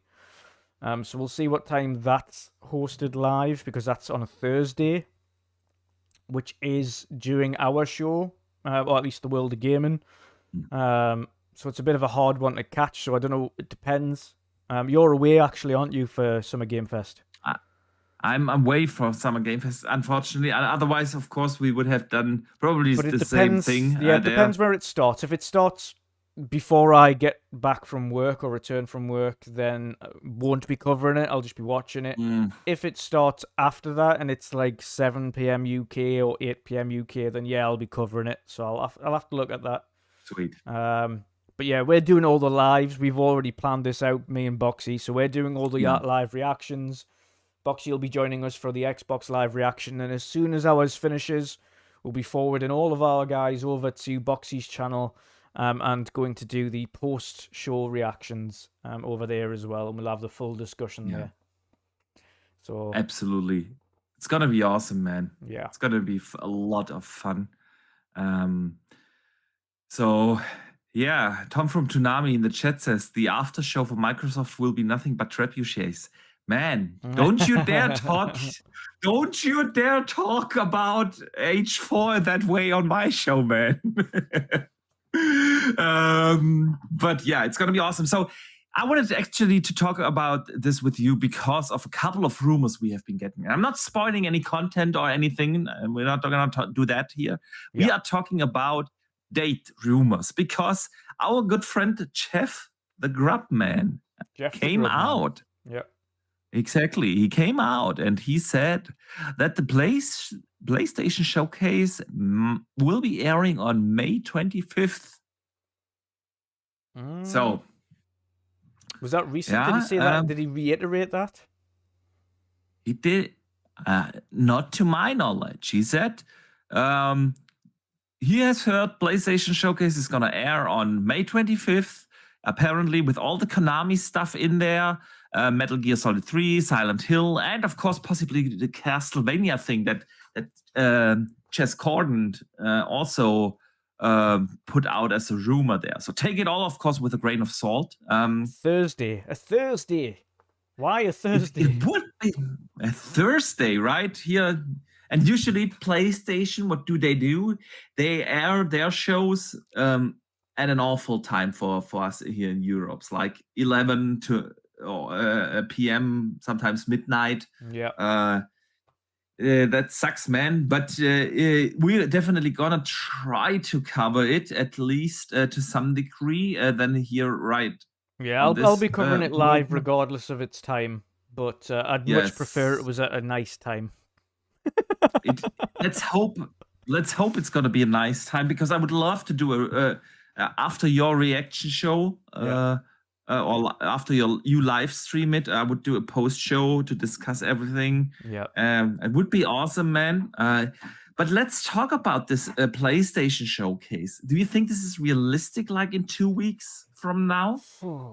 They would have to announce it the beginning of this week or next week, if it's realistic. I can't imagine. mean, the state of decay.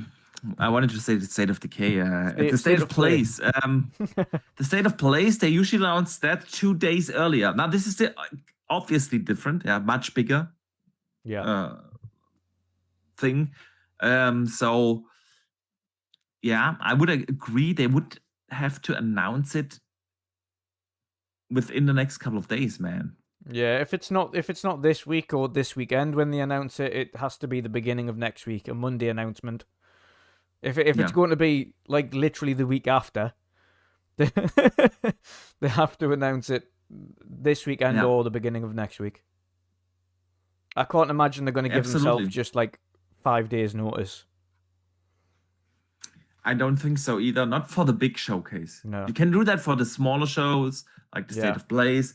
But if that's the big PlayStation showcase, and they have not done one last year, so for the big showcase, they need to do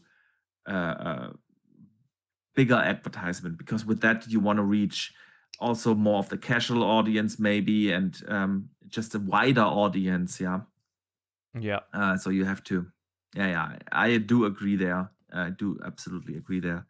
What do you expect? The Konami stuff has been rumored for a while now, that they will show a Metal Gear Solid 3 remake, of course Silent Hill remake, and Chess Corden said possibly Castlevania.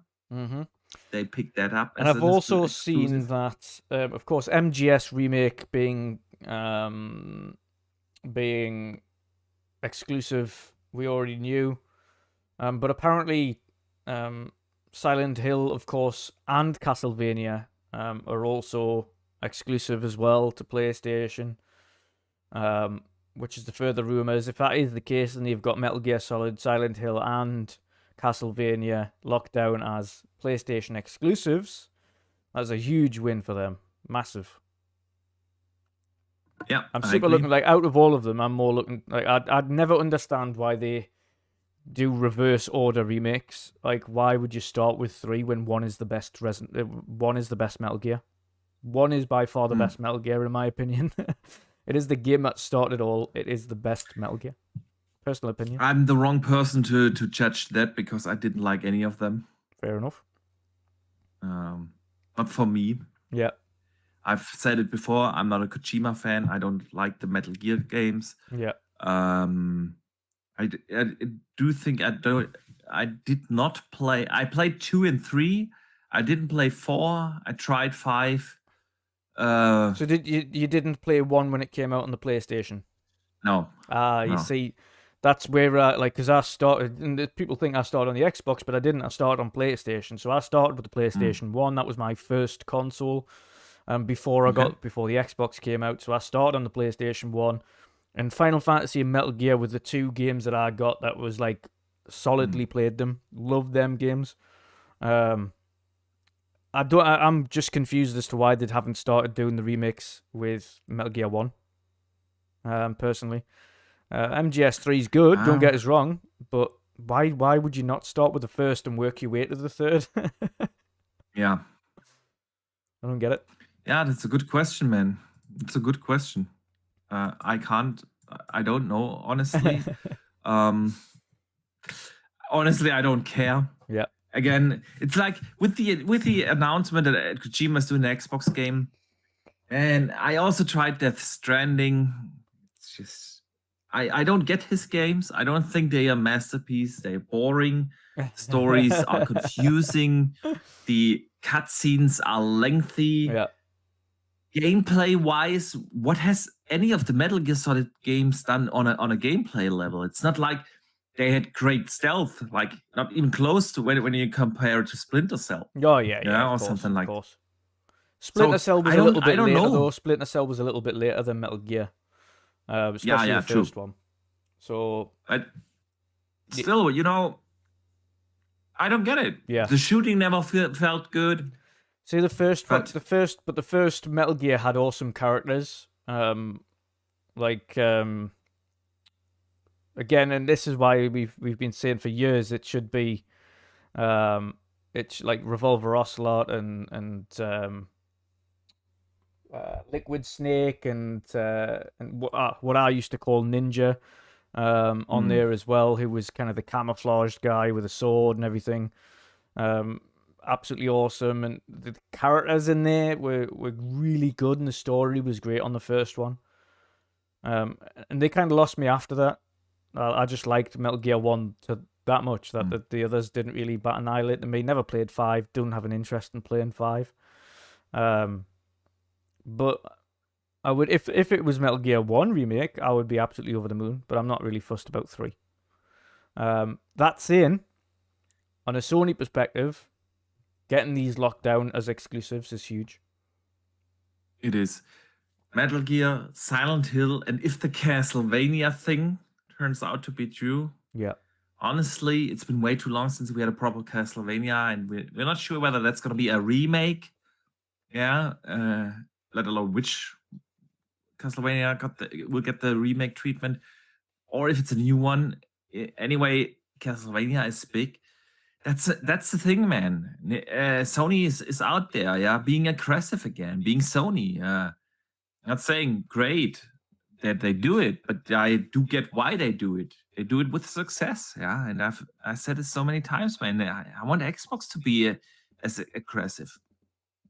Yeah. Whether it's through locking down exclusive content, or just be a little bit more ruthless in how you market your brand, how you take on your competitor. It's just,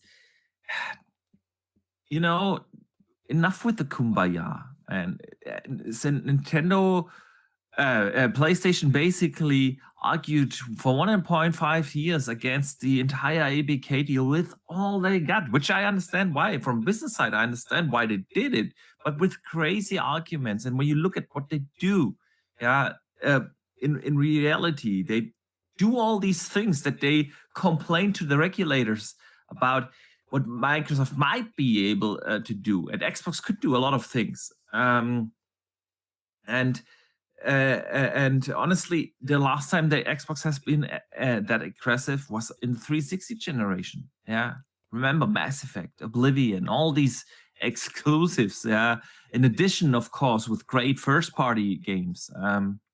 So, And that's the thing I'm more yeah, intrigued in. I don't care about the third party stuff that they've poached. As much as I'm looking forward to seeing it, I'm more bothered about what Sony are cooking up from a first party perspective. yeah, That is what I'm really excited for, because as it stands right now, as much as I reluctantly I went and played Spider-Man and I enjoyed it, that's the kind of stuff I want to see. I want to see what the other teams can do. I know what Spider-Man 2 is coming out. I know Wolverine's coming out, which I'm looking forward to more than Spider-Man. But I want to see more than that. I want to see what else they're cooking up, not factions. I'm not really bothered about factions. Like, what else are you making? Like, I want to see Corey's next game that isn't God of War. What is that? Because that's a space yes. game. What is that? That's a space game. What is Naughty Dog working on, man? Yeah. Yeah. What is Bend Studio? Yeah, Sony Bend. I was I want about to say that. What's Sony Bend working yeah. on? Because they're not working on Days Gone 2 now, so what they're working on? No. So yeah. And when was Days Gone? That was 2019, 2020? Yeah. I want to say 2019. 2019, so I think. it's been a while, man. We don't know anything about the roadmap of PlayStation for the PlayStation 5 era. Yeah, we know Wolverine and Spider-Man, and that's it, man. Yeah. The two Insomniac games. Of course, definitely. It's more than time. And this is it's weird to say this because I'm Xbox centric. Boxy's Xbox centric. Oh. Yeah. So you would think we would be more hyped for Xbox, but we kind of know what we're expecting with Xbox. It's just a case of what games out of the multitude of games they've already announced are going to be seeing at this showcase. We know they're going to be, and Phil Spencer has said as much. Okay, out of Paris's list that he reeled off, you're going to be seeing quite a few of those games, which is good. But on PlayStation side, we have no idea, and that is where I'm more excited. I'm more excited for Sony's on that side because I have absolutely no idea what they can show. Like, what are you going to show me? This is brand new stuff. It's all new. So, show me. Surprise me, excite me. I'm already excited about Xbox's portfolio going forward, so I'm already have the excitement of Hellblade and Avowed and Fable and Everwild, and the list is literally endless. There's Indiana Jones and Perfect Dark, and it just continues forever and ever. Outer Worlds 2, which I can't wait for, but on Sony's side, I don't know, and that's what I'm more excited about. I'm more excited to see Sony showcase because no one has an idea. And it's that speculation again. It's like, oh, what can they show? Whereas on Xbox's side, it's like, which one will we see? Will we see Fable? Will we see Avowed? Will we see this? Yeah. So it's a case of, okay, which games are we getting to see and which games are we getting release dates or release windows for at the Xbox showcase? Whereas on Sony's side, it's a whole new ball. It's what are they going to show us this time? So yeah, it's weird to say that, but I'm more excited for Sony's showcase for that very reason. Whereas, don't get us wrong, I'm super excited to learn more about Xbox's games and see gameplay and stuff. I know, to a point, of course, there's still going to be surprises, what I'm going to expect there. Sony's, I haven't got a clue. I haven't got a clue, and that's exciting. It's a fair point, man. Fair point. I do agree that we definitely do not know anyway close to, from PlayStation than what we know from Xbox, no doubt. Just I'm simply more invested in the Xbox ecosystem. So and especially after the last 1.5 years, I want to say, ever since the Halo release, it's no secret how I feel about Xbox's performance and how they're doing right now. But I'm really excited for the showcase for that fact alone to see what can they do to get back the mind share to is it this time really this year we've all been waiting for? We've been saying this. Just wait till next year. Till next year. Is it this time? Obviously, the one that we are waiting for. Is it this one? And of course, I thought about this a lot. What can they actually do to make this like a super success? The push they need, and obviously we're going to talk about this a lot during the prediction shows and when we get closer to it. But I do feel like they can't rely on Starfield alone this year, because Starfield, as much as I'm excited, my most anticipated game, no doubt, I was supposed to be playing this game last year. Yeah. And then I was supposed to be playing it in the first half of this year. And if you use this out as the game to fill out the rest of the year, because you don't have anything else, of course, that would be not good. So I expect them to have another game outside, of course, of Forza, because that's also one we're supposed to get already. Yeah. We were supposed to be playing this now in the first half. So I do feel like they need a story-driven game again. Maybe a Fable. Of course, I'm not thinking Fable is going to release this year. I think still I think you'll see it this Hellblade year. I definitely think you'll see Fable. I do agree. I do agree. I do think we will see it. I think Hellblade's going to be your big story game. Hellblade, Avowed, something like that. Another game like that this year, besides Starfield, is something Xbox would really need. That they get, because that's the thing now. After underperforming for so long, they have to overperform now. They have to over-deliver. They have overpromised for many years and under-delivered. And now it's time to under-promise and over-deliver for a while. And so, I would expect a Hellblade or something else along this line. Man, we have Contraband. Where's that, man? What's State of Decay? What is the next I'm working on? Compulsion. It's been like 7 years since they released their last game? 6, 7 years? What have they been working on? So yeah, man. That's what I think that Xbox needs to do. Give us something else besides Starfield this year. And Sony, of course. We don't know much about them. We know Wolverine. I don't think we will see Wolverine, man. Of course, they will heavily rely on the one big game that they have for this year, that is Spider-Man. Yeah. And that people, including myself, are going to be all excited when we finally see Spider-Man. I want to see this next-gen Spider-Man. Yeah? Because they already looked great. Miles Morales looked stunning. With the ray tracing performance mode, it looked incredible, man. So where are they going to take Spider-Man 2? But other than that, I do not want to see just the 12 games as a service titles. Yeah, exactly. I do not want that. Yeah, I want. They will. Some of them will be there, but I do want to see that. I want to see Didn't they buy Jade Raymond's studio? Yep. Want to see what that game is. Again, like you said, Cory Barlog's game, which is rumored I don't know to be how far along that is, though, and I know Corey, much like a number of devs recently have said, we will not show the game until it's absolutely ready to show. And I think even then, from a Sony perspective, they won't convince them otherwise. A bit like the Fable, the Playground team with Fable, Xbox guys have been pushing them to get that gameplay out for a long time, and they've said, nope, you can wait until we are ready and confident enough to show it. Yeah. So I think Corey's going to do the same. I don't think you'll see, as much as I would love to see what he's working on, I don't think we'll see Corey's game this year either.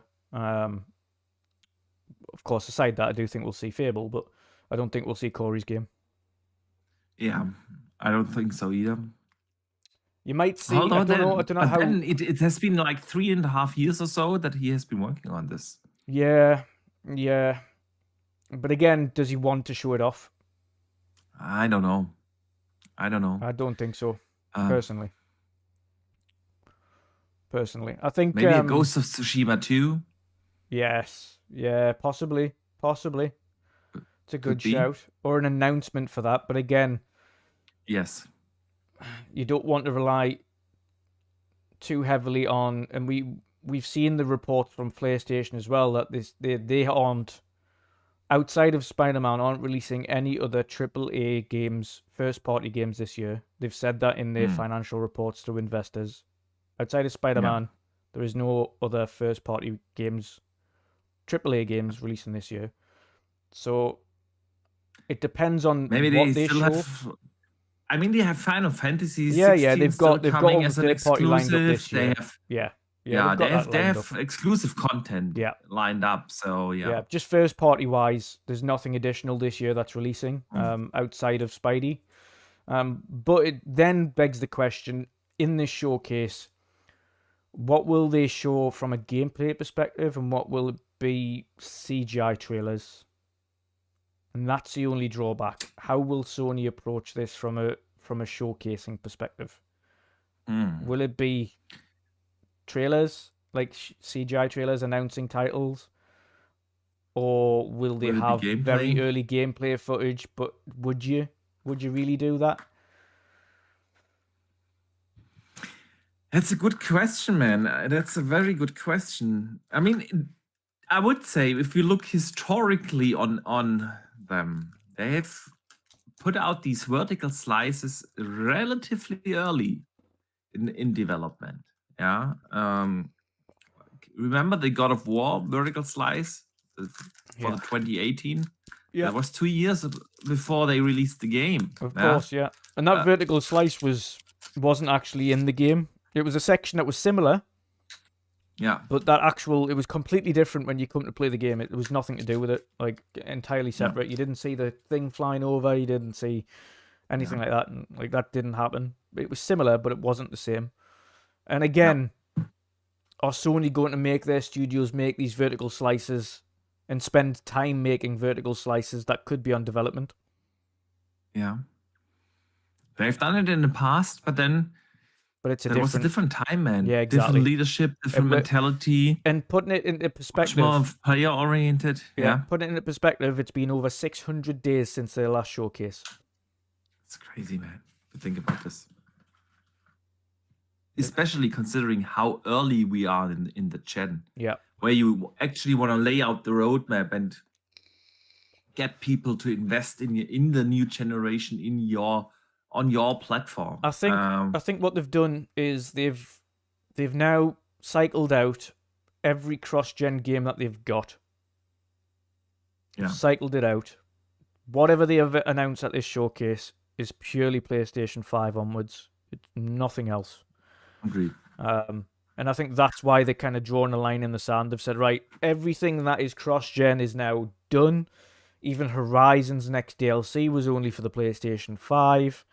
We know Cyberpunk's next DLC is only next gen only. Xbox going forwards from this showcase onwards is all just current gen only. Like the previous gen is now end from May showcase for reported showcase for PlayStation through Xbox's showcase and onwards. Outside of third parties like Ubisoft, for instance, first party stuff now going forwards is next gen or current gen only. Thank God. Thank God. Yeah, man. It's time to move on from last gen. It's simply time. Yeah. Absolutely. On both sides, man. I'm also happy, even though the first true next gen release with Redfall didn't go as planned. No. Yeah. I'm happy that we have not even close. No. Didn't. But I'm happy that we move on, man. It didn't go as planned. You know, the problem is it didn't go as planned for Xbox, but you're not gonna have a hit with every game. You're just not. Unfortunately, in this case, Arcane just did not hit for multiple factors. There's a lot of people still having fun with it, and more power to them for doing so. I've tried to play a little bit more of it yesterday, and honestly, I had the shortest. I was like, right, I'll try the next mission. The mission, I went and put a pocket watch on someone's grave, and then that was it. That was the mission. I killed nobody on the way there. There was no enemies. Yeah. But I was like, nope, turned it off. I was like, I'm not doing these. This is pointless. Like, I'm not doing it. So I just turned it off. But for those who are enjoying it, I'm glad you are. But it's unfortunate that Xbox has its first current gen only title has not hit the mark. But Yeah. I do believe that is going to be a one-off. I don't think it's going to be a common trend. I think the concern around that was maybe a bit overblown. I can't see, for instance, Obsidian making those mistakes. I just can't. I can't see Playground putting out a terrible game. They never have, so they're never going to. I can't honestly see Ray putting out a bad game. I can't see. There's a multitude of studios where you look at them and you go, Yeah. no, it wouldn't happen. And I don't think Ninja Theory will either, from both a technical or a performance standpoint. I think what they release will be absolutely on point. So there is no concern from me on the quality level. I think it is a one-off, and you have those. And if we have a look at, even on a reception point of view, Days Gone didn't get the reception PlayStation wanted, yet they're continuing, and they've continued to knock it out the park. Then you have a look at the PC releases. The Last of Us on PC was an absolute mess, a shambolic mess, but they continue and they will continue. So no, we're not going to kind of plaster the entire generation based on a couple of releases. They're going to have some terrible things. They'll learn from it. They'll improve. They'll get better. That's for both sides. So PlayStation will get better on PC. Xbox will absolutely get better on console. And these showcases coming up for both platforms are absolutely the turning point of this generation. This is where things start to kick on properly. This is what we've all been waiting for from a gamer's perspective. We want to know what these consoles can do, and this point forwards is what we see these consoles are capable of. I do hope so, man. I do hope so. Of course, there will still be hits and misses. Yeah, absolutely. That's absolutely natural. And it won't necessarily just be down to performance. It could just be that the stories these people make or the ideas these people have just don't hit. Or simply don't click with you. Yeah, exactly. So I agree. I do agree on I don't think we have a general quality problem. I do still think we have a management problem. It's like, I don't have doubt that games like a Hellblade or an About or Fable will be absolutely fantastic experiences. My concern is more of the duration in between releases. So yeah, but other than that, it's like you said, I think we are entering this phase of the generation where we will see what true next gen games are. Starfield is going to be a massive game from a technical standpoint. I don't think it's going to be this super duper showcase. Hopefully I'm wrong, but I don't expect that from a Starfield. I expect it from a Forza. I expect it from a Hellblade and a Fable. Yeah, those will be the showcases. Pardon me, for what this gen can do. But let me shout out briefly TJ, Drawn TJ. He sends in a $5 super chat. Thank you, man. And he says, Xbox needs to show gameplay of State of Decay 3. It's been 5 years in development and the Coalition helped. True, on the Coalition, and it's been 5 years since State of Decay 2 came out. And yeah, it's been 5 years in development. People sometimes, I see a lot of people, no, man, the same about Fable, by the way. I see this. When I always say, like, Fable is more than 6 years now in development. Yeah. Of course, when the development started, it wasn't in full production. That's how every development of a game starts. It starts with concepts. It starts with ideas of early prototyping, and stuff like that. The amount of them that get scrapped out. If you even do yourselves a favor, if you want to know how development processes work, go and watch the Psychonauts Diary. Psycho Odyssey. It's a lot of episodes, but if you want to see how the trials and tribulations of coming up with ideas and putting them on paper and them not working and having to scrap them and starting again, that is development in a nutshell. For every game, there are so many things that they come up with, they put in, they spend hundreds of hours creating, thousands of hours creating, and they just go, doesn't work, gone, and then start again. From different, and that's every development cycle. Unfortunately, it sounds like this is why I hate when people say X game is in trouble and X game has started again and X game has done this, because that's just development. Throughout development, there are so many features and level designs and character designs that are scrapped and started from scratch, and this is how it works. Exactly. That's just how it works. So when we say, or like TJ in this case said, 5 years in development, doesn't mean the game has been in full production for 5 years. Yeah. It just means, they've been playing around with ideas, creating prototypes, and for whatever time it's now in full production, the game is out there. Todd Howard himself said, they usually only take 1 to 2 years in full production for their games. That's like, but the big amount of time is creating ideas, getting prototypes ready, the creative stuff, man. And at the very end, you're gonna deliver that in State of Decay 3. It's long overdue, man. I want to see it, especially since it's still a smaller team. That's the thing, the bigger the team, the longer it'll take. Normally, there's always the example that proves the rule, but it's that exact thing, if you're a small team, you develop your game, or you can do a lot of things more agile, faster, and so 5 years is for such a small team, and it's still a relatively small team over there and that labs, is already a lot of time. We have heard the coalition help, which is great. We also know that they built or founded a new studio that is solely focusing on animation and stuff. So it's gonna be interesting to see. And following up on that, super chat is one from Tom from Toonami.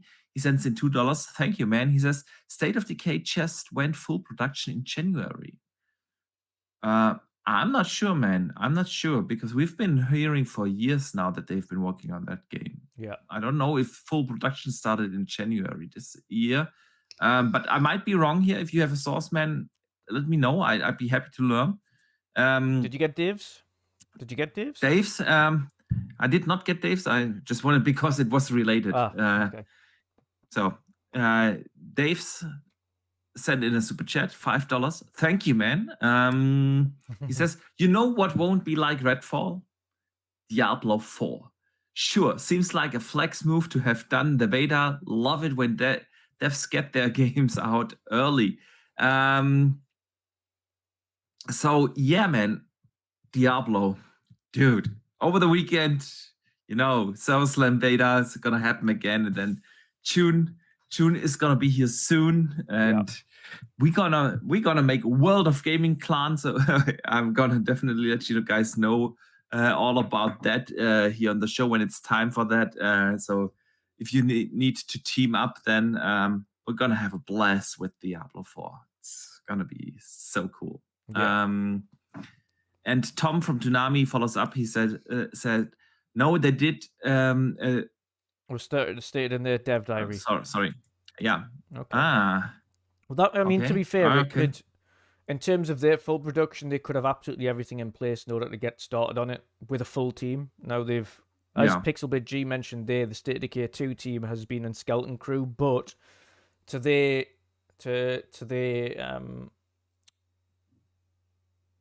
as a major positive, the amount of work that State of Decay team have done to State of Decay 2, releasing yet another humongous update this week for that game. That is, God, that game's had such a transformative kind of shakeover since its release. so much free stuff. It is insane. We're talking graphical upgrades, performance upgrades, multitudes of different add-ons Tons and of content expansions and yeah. everything for free. None of it's cost anybody a penny. Free upgrades. The support for this game, again, from such a small studio for so many years, it's absolutely incredible. And honestly, I can't wait for State of Decay 3 because State of Decay 2 wasn't, it wasn't the best game ever made. It had tons of bugs when it launched, and yet there was something so special and addictive to this formula. I was like sitting there, in the evening, late night. I'm just gonna loot one more house, man. One more house. And then all of a sudden it's 3 a.m. and you hate your life, and the next evening you're gonna just continue to do the same shit. And it's like a fantastic formula, and with them now having bigger budget, proper support, technical support, Microsoft backing in the entire thing, I can't wait what they will be able to deliver with the State of Decay 3, man. I'm excited for that. Yeah. For that game. So, I think we caught up on the super chats, man. Woo. So, woo. Already 2 hours and 20 minutes into the show. So, 2 more topics before we get to the community questions. So, boom. I think one is a faster one. The other one is like maybe a little more extensive. Sony shut down a studio, man, and I wanted to talk about that with you. Because it happened over the news happened over the weekend, so it's probably old news for some of our listeners now. But we didn't have the chance to talk about this last week, and I definitely wanted to talk with you about that. They shut down Concrete Genie, the studio behind. Sorry, they shut down Pixel Opus, the studio behind Concrete Genie. And it's not the first studio that they shut down. Nope. Over the last couple of years.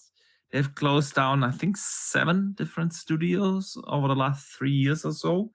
And it's like, yeah, man, when Xbox does something like that, the outcry is huge. Everyone's talking about that. Even the PlayStation podcasts talk about that. And so I definitely wanted to talk to you about this. We've seen that Sony has moved away from letting smaller experiences be available on their platform. I think this is what this comes down to. We know that they only want to have the big AAA blockbusters. But that's one thing that Xbox has done so well, and it actually has carried Xbox for many years now. Other smaller experiences. Look at last year. They had nothing in terms of bigger releases, and yet they had the fantastically reviewed Pentiment and Grounded. And we know that Xbox lets a lot of developers run their passion projects. I mean, Grounded is the perfect example. That game is massive. Millions and millions of players. I think, was it, Dutch? Was it 12 or 15 million? It might have been 15 now, actually. Yeah, it was about 15 million now. That they reported, so that would have never happened if you do not let those small studios grow and do their passions. And State of Decay 3, perfect example. We just talked about that. That studio is not big. It's not. State of Decay is not this massive, AAA shiny game. The third one might be. We don't know. I think the third one definitely will be. But that's what Xbox does, And on the other side, we see Sony shutting down these smaller studios. They are not even happy with games like Days Gone that apparently didn't perform after selling millions and millions and millions of copies. So what do you think, man? What's going on there? I can understand. There's two ways to look at this. I can completely understand why they shut it down. So they did a performance review across the board on which studios are actually doing something that's worthwhile and which studios aren't. which studios can perform and which studios aren't performing. And in their reports, they opted to close down the studio because for financial reasons, essentially. They just they kind of, what do you call that, when they kind of tightening the belt. So that's the reasoning behind it. But they were very brutal in a fashion where they didn't say thank you for your service, etc., etc. They were just like, after a performance review of the group, we've opted to close down Pixel Opus, and that was it. Pixel Opus put out a lovely tweet saying our adventure's coming to an end. Thank you everybody for your support across the years, so on and so forth. But nobody, like outside of Sean Layden and a few of the other kind of PlayStation studio heads, no one from PlayStation put out a thank you or anything like that. It was a bit, I thought that was a bit of a horrible thing to do, to be honest, after a team's put out some really cool little games for you across the years. I think they need to treat their studios a bit better, and even those that they're letting go, thank them for the service that they've gave to the company, thank them for the experiences that they've created for fans on PlayStation. Be a little bit more human when they make these announcements, because it felt very much detached. It was very much yeah. And I don't like that approach. Like, these are livelihoods that you're ending here. Have a little bit more of a humane response when you're doing it. Don't just make them another number. And that's how PlayStation's response was to me. It was another number. I understand the reasoning for it, but I just think a more of a human touch to the announcement wouldn't have done them any harm. And that's really the only thing that I say about it. I understand that they're not making massive profits, and I agree as well on your front that Xbox are an entirely different approach, and this is what makes both platforms entirely different. Xbox are willing to spend that money on these smaller, very niche titles that might not make Take them the mega creative money. risk. Yeah, they might not make them mega money, but they don't care about that, because if 100,000 people play it, 200,000, 250,000, 500,000, 1 million, whatever that number is, they're more concerned about new experiences that different people are looking for, regardless of the size of the game. And at the end of the day, you see, Microsoft aren't bothered about spending a couple of 100,000 on a Pentiment or 1 million on a Pentiment when big major AAA games that Sony are paying for are costing upwards of 50, 60, 70, 100 million, 150 million, 200 million, and that's what they're focusing on. They want to take all of their resources and put them towards the AAAs, where Microsoft want to give everybody a chance, and they've said that internally. Listen, if you've got ideas, bring them up. If you want to have your idea, and pitch it. If it pitches well, and we like the idea, regardless of how wacky it is, we'll make it happen, and we'll let you make that game. And I like that. I like that approach. Sony clearly just want a different way of things, and that's what makes the platforms different. You know what I think that plays a big role here as well is the business model itself. Yeah. If you solely rely on basically selling your games at full retail price, of course you're probably not willing to take as many creative risks. Maybe on smaller or bigger games. Because at the end of the day, you always make the bet on, do I make my return of investment? And if a Pentiment came out, and it would be only available through retail, maybe digital or with actual physical copies to sell. But if you would only be able to play it by buying the game, by purchasing the game, do you really think that game would have been bought by many? Probably not. Probably not. So it helps to have this subscription service based model where you don't have to rely on the game actually selling X amount of numbers in order to make your money back. Because at the end of the day, you're just delivering content for your subscribers to keep them subscribed, to keep them happy. Yeah. And so it allows you to do different things. But I think you also have to have a look at, and I think this is where PlayStation will be looking at as well, is they'll be looking at what their gamers play on that console. And what PlayStation gamers play on their console is definitely not what Xbox gamers play on their console. Xbox gamers definitely play a more varied kind of style of game now. And because of the way Game Pass is. So you tend to find, I mean, even if you have a look at it's not just Game Pass, it's also the ID at Xbox program. Yeah, exactly. Ravenlock's I wanted to mention quarter that. of a million people have played that game already. Yeah. It's a 6-hour game made by a really small team.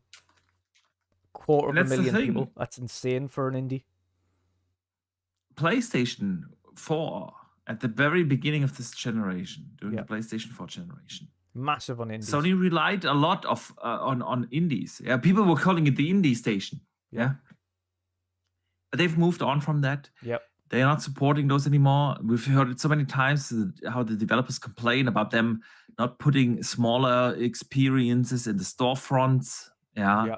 To be able to actually get discovered. I mean, that's the problem with indies or for indies. Yeah, they don't have the big marketing budget. Yeah, they need to be discovered. They need to be discovered on the storefront. You browsing through the App Store or the Xbox Store or whatever, and discovering those. And if the platform holder, aka Sony, does not help you to be discovered, which Xbox does with all the ads that they put out for the ID at Xbox program, of course, through Game Pass and all these things, it's just not, not worth trying for you on there. And that's why we've seen so many indie developers, even though that the potential install base is significantly lower on Xbox right now, when compared to PlayStation. So your potential customer base is lower, but the potential to get discovered actually is significantly higher. Yeah. So and them shutting down the studio, it just shows that. It's AAA or nothing for Sony. It's just not something they're willing to fund. Is basically how it is. Now, that's not to say that they don't partner up with indies to bring indie experiences to the PlayStation, but they're not willing to fund in-house. They're not willing to fund them smaller experiences. They're going to focus their own internal funding on creating AAA experiences. I agree. So, let's see if that will change someone in the future, because it also makes me think what's Yoshi going to do, because Yoshi's very much he is the indie guy for PlayStation. And even that, man, that felt like at the time when they announced that, it felt like a demotion. Not a promotion. Definitely. And we shall see, man. Speaking of indies, by the way, have you heard Hollow Knight has been delayed, man? Yeah, only past June. And to be fair, at this point of the year, we kind of expected that. Yeah, sure. Of course. Of course. Still, man. I was still hoping for like a surprise drop at the Xbox showcase or something. I don't know. You never know. They could at the Xbox showcase. They could announce like an August release or something. You just don't know. Yeah. You don't know. Or a July release. It might not even be that far out. That would be awesome. July or August, I would be happy with, man. September, not so much, because then it's all Starfield, baby. Yep. Yeah. So, one more thing before we get to the community questions, man. ABK. We have not talked about it since the CMA blocked it. So 2 things happened this week. First, we learned that Xbox apparently hired like a shark, an EU lawyer that has been defeating the EU regulators in competition cases. In the past, he presented Apple after the EU demanded that the company pays $13 billion in taxes because it was claimed that Ireland had offered it illegal state aid. and they won. Yeah. He also represented Intel last year in a successful attempt to overturn a decade-old 1.1 billion fine after the EU claimed it was unfairly dominating the microchip market, and a couple of other cases, of course. So big-time lawyer, man, a shark.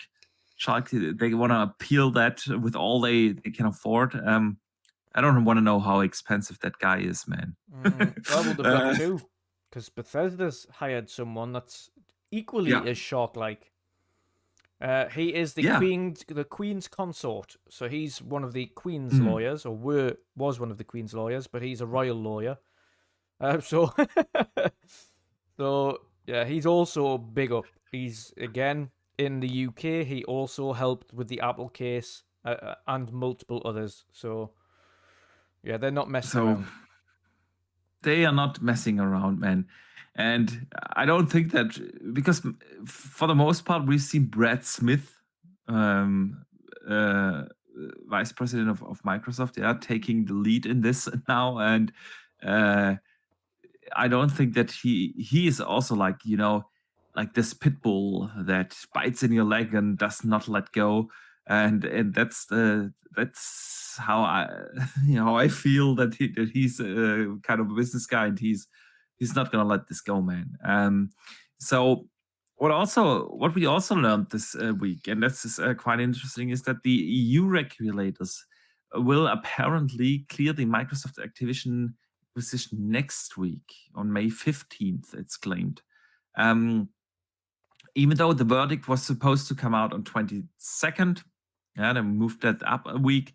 So what do you think? Will we see the of salt? Pinch of salt. We had the same reports for the UK before Microsoft found out that it got blocked. There was the same reports came out earlier saying the UK is set to approve the deal, blah blah blah, and then it's blocked. So I would say take these reports with a pinch of salt until the EU have came out and said it's approved. Yeah. What do you personally think? Because of the way the EU have reacted to such a market that they can't really define. And again, this is why Microsoft are going to battle it. I couldn't really forecast what the EU are going to do at this point. I would love to say they're going to approve it, but I couldn't tell you. I don't know. I don't know. I think at this point it's 50-50 on whether or not they do or don't. Yeah. I think so too. 50-50 is probably a good guess. It's crazy to me still, if I think about it, that the CMA blocked it over cloud. Yeah. If they would have done it over console, I would have disagreed with them. But at least I would say, okay, come on, that's the wrong way to look at it, but it would make sense. But to block this deal over a market that is literally non-existing, for like the 1,000 people playing cloud in the UK, I don't know, I think way out of proportion, and it blows my mind that they actually did it. I do have more hopes for the EU, honestly. Yeah. But then, like you said, we all were certain that the CMA is gonna approve as well. And so I think if the EU blocks it, it's over. Yeah. I don't think they can fight it on all ends against the FTC, against CMA and the EU. But if the EU approves this, I think it will also help them with their case in order to appeal in the UK. Yeah, absolutely. In the UK, I agree. Yeah. So, and I think they'll definitely use it, because even then they'll say, listen, and then comes different kinds of pressures from UK regulators. Because as we know, prior to Brexit, they were pretty much in tandem. They asked each other the same things. They came to the same resolution. 9 times out of 10, they came to the same agreements. If one approved, the other approved. If one blocked, the other blocked. So if this is the case where the EU approves, then I think the CMA are gonna have a real tough job on their hands trying to block this, like, after appeal. Agree. So yeah, man, we shall see if this is actually gonna be over at some point, or if it's gonna go on forever. Yeah, it's still not past, because at this stage it's still not past the extended deadline ABK and Microsoft have for the agreement, so they don't need to talk about that yet, although that will be in discussion, whether or not to extend it further. And if it doesn't get extended, or if it goes past the point again, then they would have to talk about redoing the deal again. But that's something that they'll have to worry about at that point. But yeah, we'll see. We shall see. Most definitely, man. Most definitely. So, yeah, let us move to the community questions, man. Let's. Absolutely. So, silence on your channel. Oh, yes. Jingles. So, man, this week we have some awesome community questions because, each and every Wednesday, people can write in. Usually they do that on Twitter or on YouTube directly, sometimes on Xbox directly or PlayStation and or in the Discord. And this week we got quite a few interesting ones. Oliver T writes in and says, "Hey Boxenberger, recently you answered one of my questions and did a poll about 60 FPS versus AI if you would have a budget to hire only one genius developer to optimize the game. You remember that, Dutch, when we did that poll? Yeah.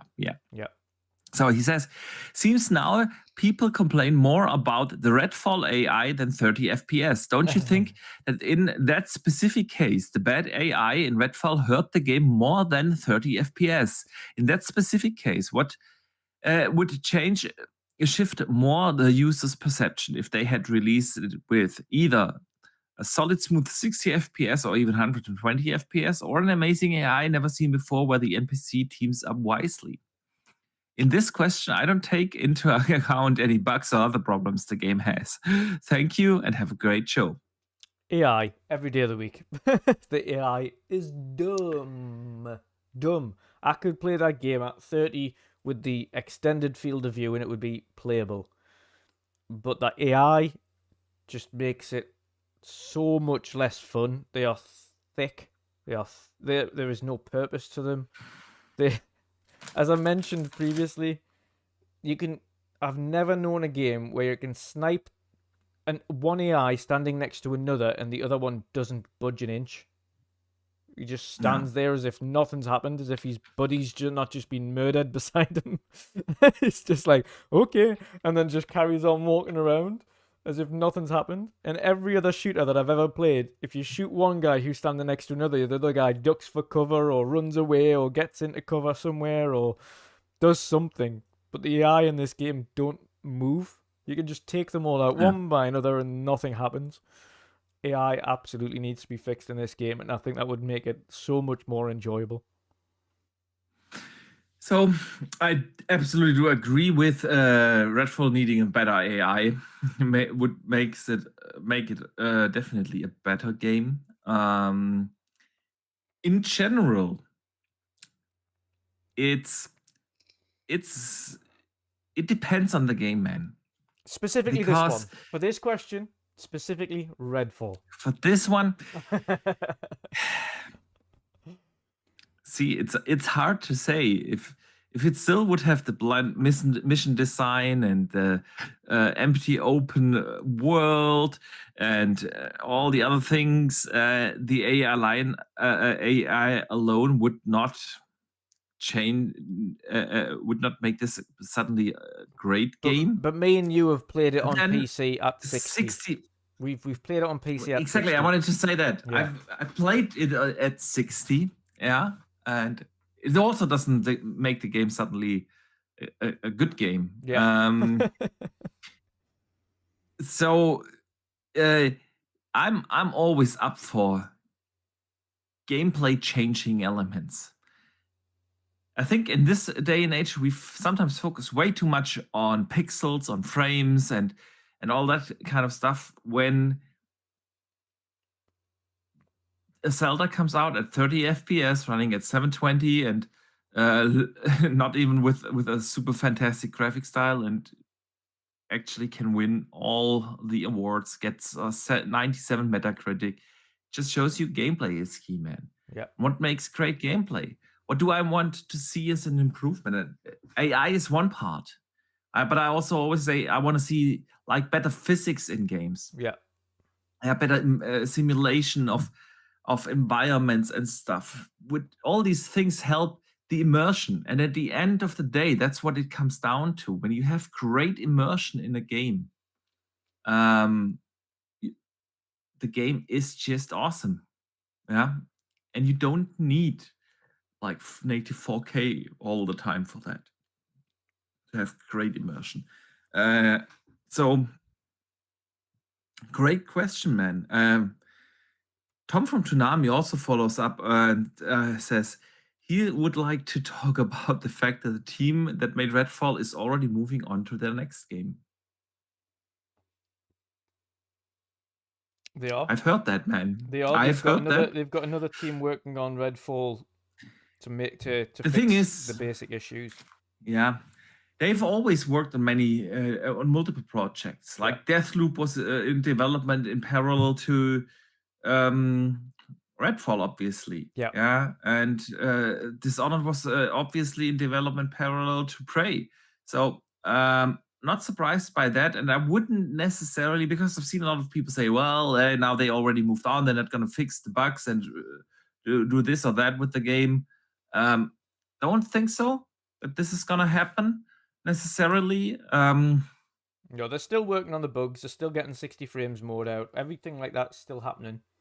Again, they get a smaller team working to fix the issues, and then correct it, and then work on content, and the other part of the team moves on to the next project and starts. That's how these big AAA studios work. You can't remain stationary. You have to, as soon as one gets done, you have a wee bit of a break, a week or so. Yeah. And then you go, right, next. What's the ideas? Where we're going? What we're doing?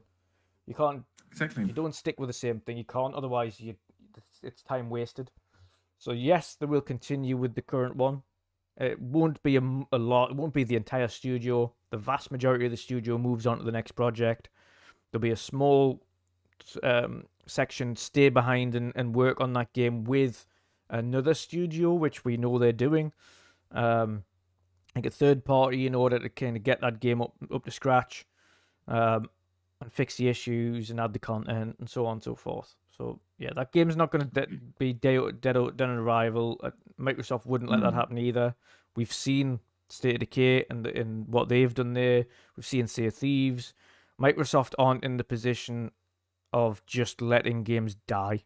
Even as bad as Halo has been from its content perspective, they've still consistently updated that game, added stuff to that game, changed things, tweaked things.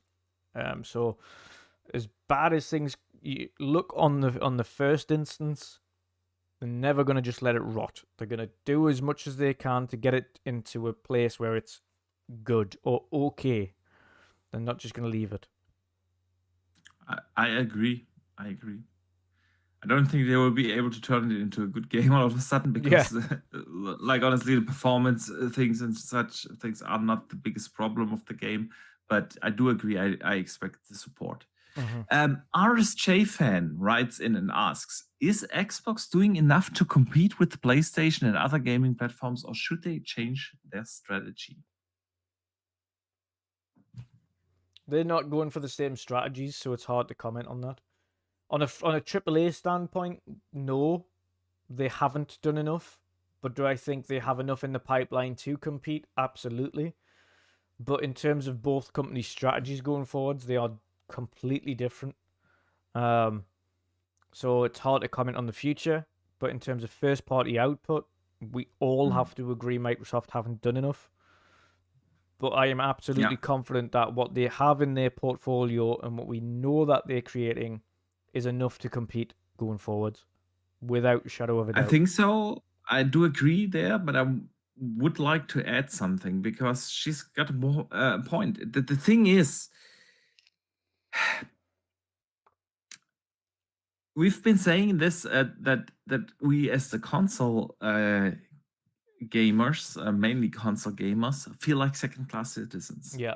And I think that is a strategy that Xbox needs to change. Yeah. While I get why they think that their future is cloud and that their future is the ecosystem, Yeah. cannot forget about the base, the fan base that brought you where you are, and that is console gamers. Yeah, Xbox started out as a console. It's become an ecosystem, which I love. I love the ecosystem approach, but again, console gamers cannot feel second-class citizens. Cloud isn't a market yet, and it hasn't been for the last 3-4 years. Yeah. And it will take another 10 years until it's a proper market that you can view as your own and focus on. We know that PC is big for them. Yeah. Said it earlier. Yeah, most of the Game Pass subscribers are, or that not most, but there are more Game Pass subscribers on PC than on console. Yeah. But is it really surprising? Yeah, is it really surprising that it's this way when you don't have the content yet? Yeah. And this is what they need to do. PlayStation is their biggest competitor. If they wanted to view it like this or not, it is. And I think so. If by focusing again more on the console gamers, Yeah. I do think that they would automatically be able to compete more also in the other markets. Yeah. Because a happy console gamer on xCloud is gonna use xCloud and grows that market into its potential. Yeah. But yeah, so I do think that they could need a change up. Let me follow up with a Dave Ramos question, man.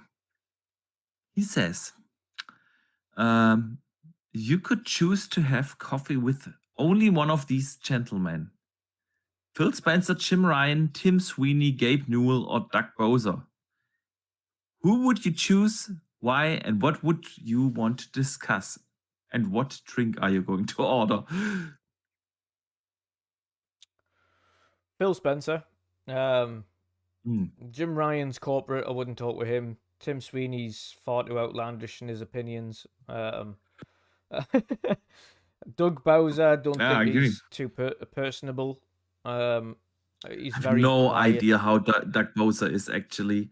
You know, with Reggie Fils-Aimé, you were yeah, we exactly. knew that guy. He was like if you a said it was figure. Reggie and like Sean Layden, and that would have been a more difficult question, yeah, Dave. But no, it's Phil. Phil's much more personable. I feel like I could have an actual conversation where we'd listen to what I'm saying, and I know that would be the case as well because I know people that have spoken to him on a personable level, and he pays attention to what you say, and he does listen to what you have to say and take on board your criticisms, etc. So from that perspective, absolutely Phil. I don't think Jim Ryan would care what I had to say, to be fair. He's a corporate guy. I've dealt with corporate guys throughout my time in my job, and honestly, they'll say whatever you want to hear in order to get you away. And that's the feel that I get from Jim Ryan. He's a PLC guy. He's the guy that tells you everything's rosy when it's not. He's the guy that believes in his vision even though it's falling apart around him. That's the Jim Ryan guy. That's not to say PlayStation's falling apart, but he's corporate. Corporate guys are all the same. Phil Spencer's worked his way up to that part. He's worked his way all the way through. He's from the ground level, essentially with Xbox, all the way up to the point that he is now. Jim Ryan's been appointed into this state. He hasn't been the guy that's come out through the ages with PlayStation. He's been appointed into that position. Unlike the likes of Sean Layden, unlike the likes of Herman Hulst. Again, Herman Hulst I'd like to have a drink with as well, to be fair. He'd be a cool guy. Yeah, absolutely. But no, Phil Spencer, absolutely. And drink-wise, see, I like a good cocktail as well. I know Boxy likes a good cocktail. I'm all for an espresso martini. I love an espresso martini. Sounds good. I would probably also sit down with Phil, simply because not just for all the reasons you mentioned, but also, well, it's my main platform, and I've not been happy with the Xbox lately. And I would like to sit down and have a chat with him, an honest chat, yeah, not in public, with a good scotch in my hand. To answer that question, Good also, scotch. and then I would like to discuss simply how he views this, how the situation. Yeah, is he really? Why does it feel that he wasn't able to do something about the pipeline issues that they had, about the performance issues? What are his honest thoughts? I would like to see that, hear that, man. Off the record, in private. And so, last question of the day, man. Sith Lord sends in this one and asks, do you guys, or actually he wrote, do you gentlemen watch anime? And if you do, what's your favorite and what are you currently watching? Not these days, but I did grow up watching Dragon Ball. So I've watched all of the Dragon Balls, and I still go and watch the Dragon Ball movies when they come out. So yeah, Dragon Balls will always remain number one to me. Whether that be Dragon Ball Z, Dragon Ball Super, any of the Dragon Ball films, you name it, I've seen them. So yeah, Dragon Ball. It's the original and always will be GOAT. I'm not an anime guy. Never have been. Yeah. Probably never will be. I play so many games. I did watch so enjoy the many Cyberpunk anime series. though, didn't you?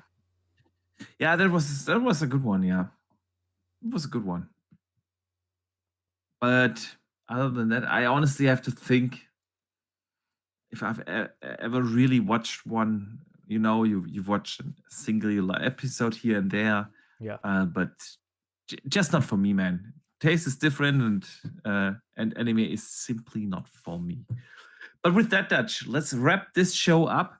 Man, we're closing in on the 3-hour mark, which is absolutely awesome. So I want to say a big thank you to everyone who showed up here today. Not just in this stream, but of course also in your stream over there, because we've been streaming this show to both channels. And I also want to say a big thank you to everyone who listens after the fact, of course, not just here on YouTube, but also on Spotify, Apple Podcasts, Google Podcasts, wherever you're listening. Thank you for lending us your ear for the last 3 hours. We do hope you enjoyed the show. If you do so, hit the like button on the way out. We would truly appreciate that. And I also want to say a big thank you, of course, to everyone who supports this channel, not just with the channel memberships, but also, of course, with the super chats that came in. Super appreciate that. Those means a lot and helps a lot out. So thank you guys for that. And Dutch, also thank you to you for hosting here today with me. Yes. Let people know what you are working on, what you've coming up, man. Yes, indeed. So again, thank you for chats on both sides. I've been keenly watching everybody's chats on both my stream and your stream. So it's been awesome to do this first crossover podcast with yourself. It's great to see everybody tuning in across the board there. So thank you to everybody who tuned in for the super chats, for the memberships, etc. On both channels. And as like Boxy said, of course, like, share, and subscribe it out if you did enjoy it. And of course, enjoy it on the podcasting platforms afterwards when that's uploaded as well. So thank you to those guys, and hope you enjoy it as well when you listen to it. But for me, we are back again on the weekend with the weekend edition. I am also joining PTK Blam for a super late one for me on Saturday/Sunday morning, because it starts at 2 a.m. Oof. Woo! But that's joining BTK Blam and Pong Soul and Marv and things like that as well on Saturday/Sunday. So that's going to be enjoyable. Nice. But again, with it being a weekend, I don't mind doing those super late ones then, because at least I can get a lie in. But yes, other than that, of course, we'll be returning next Wednesday for the weekend edition. Sorry, for the midweek mix-up podcast. And I'm just kind of we're going through the motions really and getting these podcasts down until it's showcase season, and I can't wait to start that. Yeah. Can't wait. Oh yeah. That's going to be Showcase so busy. season is gonna be awesome. So busy, but so fun. Remember how exhausted we were last year? Oh God, yeah. After doing like last year, we did I think in 1 week 5 shows or so. It was like, Yeah. But I can't wait. It's the gamers Christmas season, so it's gonna be awesome, man. Oh, I can't wait. And we're gonna share all the details for those shows and everything we do around that next week. Yep. For now, I want to say again a big thank you to all the viewers and listeners in both chats. Enjoy Zelda if you get it tomorrow. Enjoy the Diablo beta over the weekend. Whatever you play, it's a fantastic time to be a gamer. So many great games to play right now. Enjoy those. And we see you guys next week. And don't forget to game on. Ice and flames call my name. I freeze, I burn, I blame. I love, I hate the same.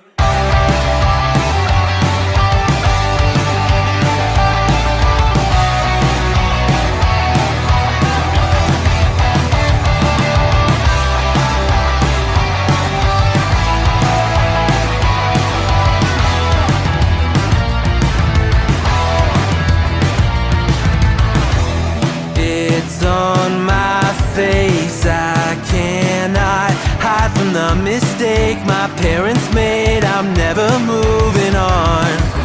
Not made from love, a remnant of a selfish motive.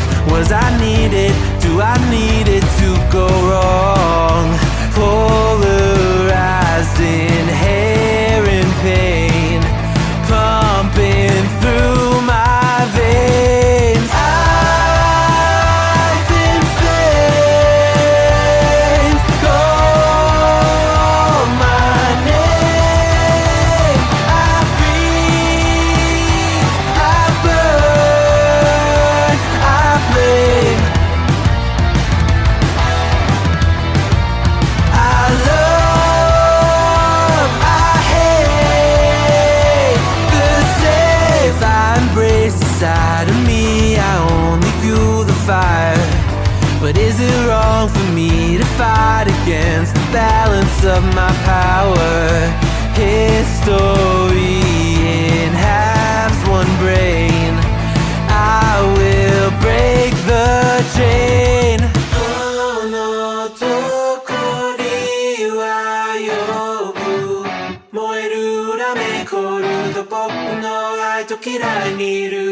Oh no, tokori wa yobu. Moeru rame koru to boku no ai to kirai ni iru.